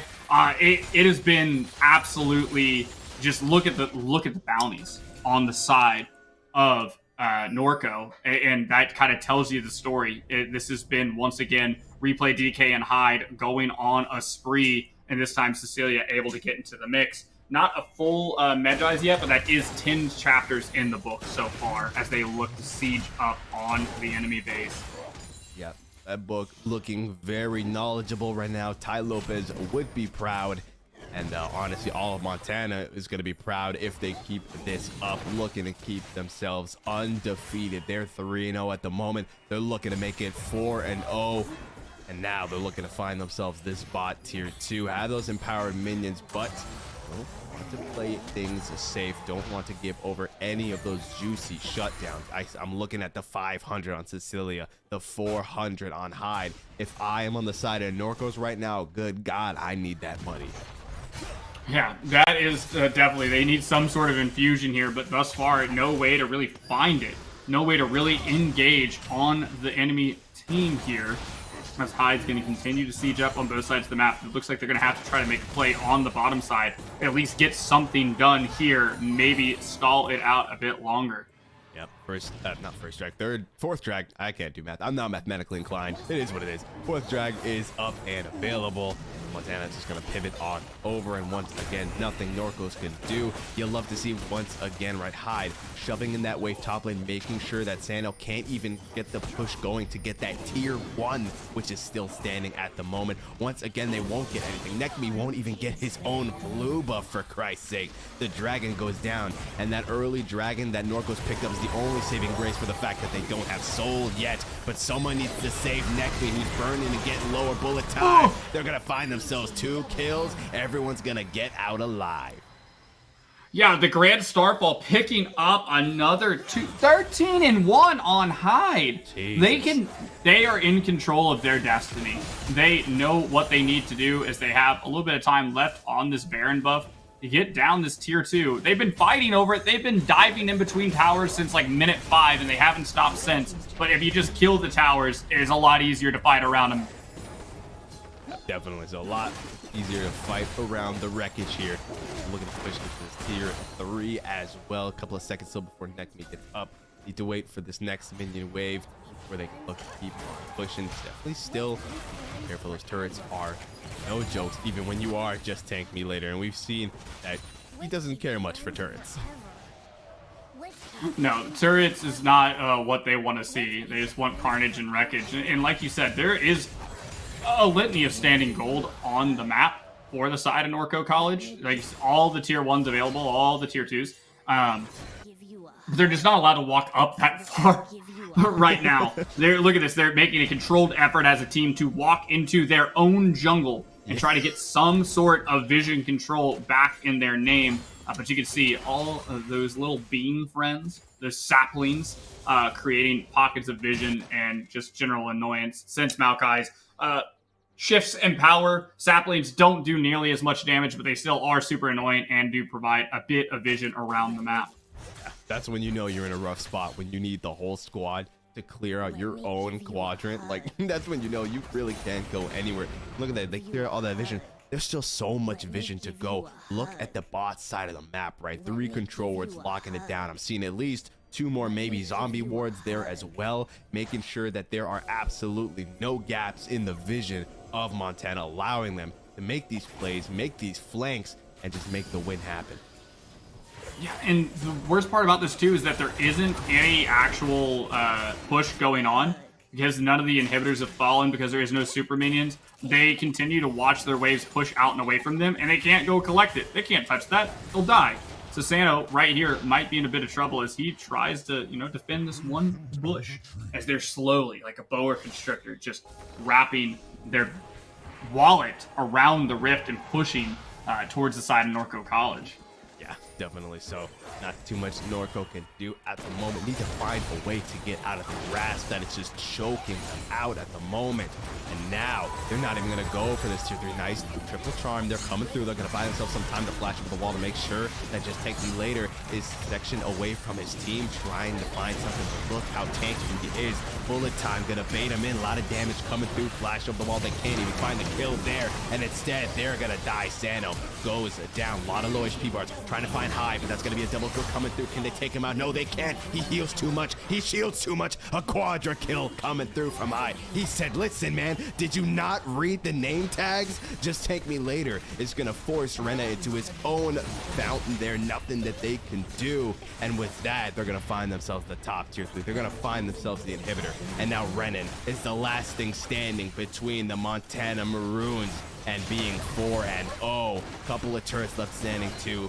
Mid inhibitor gonna go down, and they're waiting for the rest of those minions to pull up. They need some reinforcements before they push this thing. Death timers, though, finally are coming back online. Renan has held for now.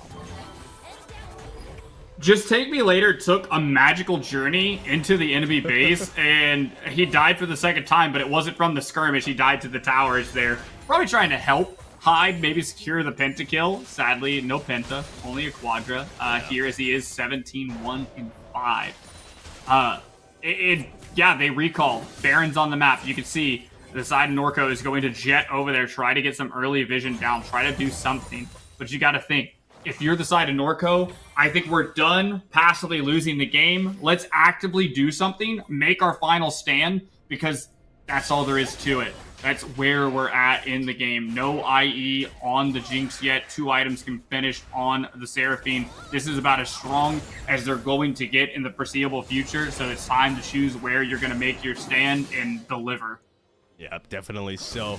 8 seconds to this drag. That's going to be Mountain Soul. Another 200 HP shield going to be coming through. A lot of extra armor on members like Just Tank Me Later, who is already stacking up so much. It's going to be so much harder to take them out.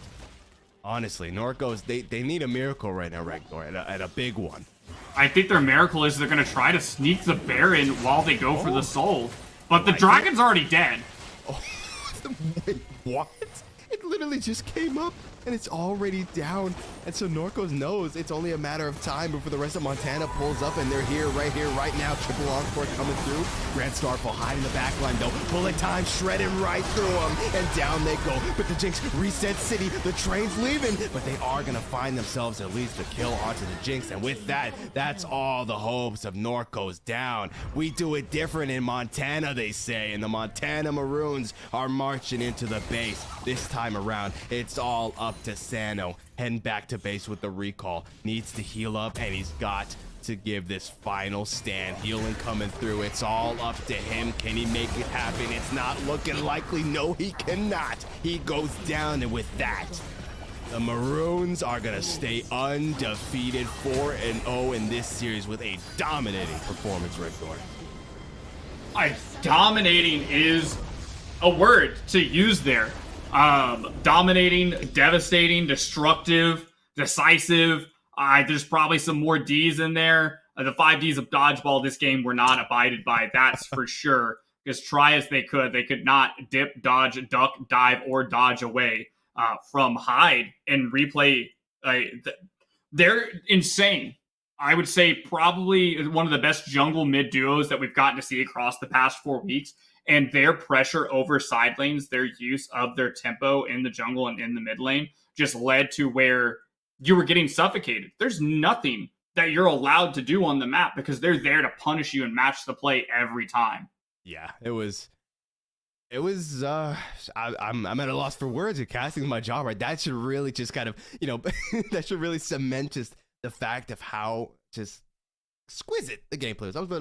That's what I was gonna give it to. Absolutely exquisite. It was so nice to see, and it was a little unfortunate when we look over at the now the name slips me after the game, the Norcos, right?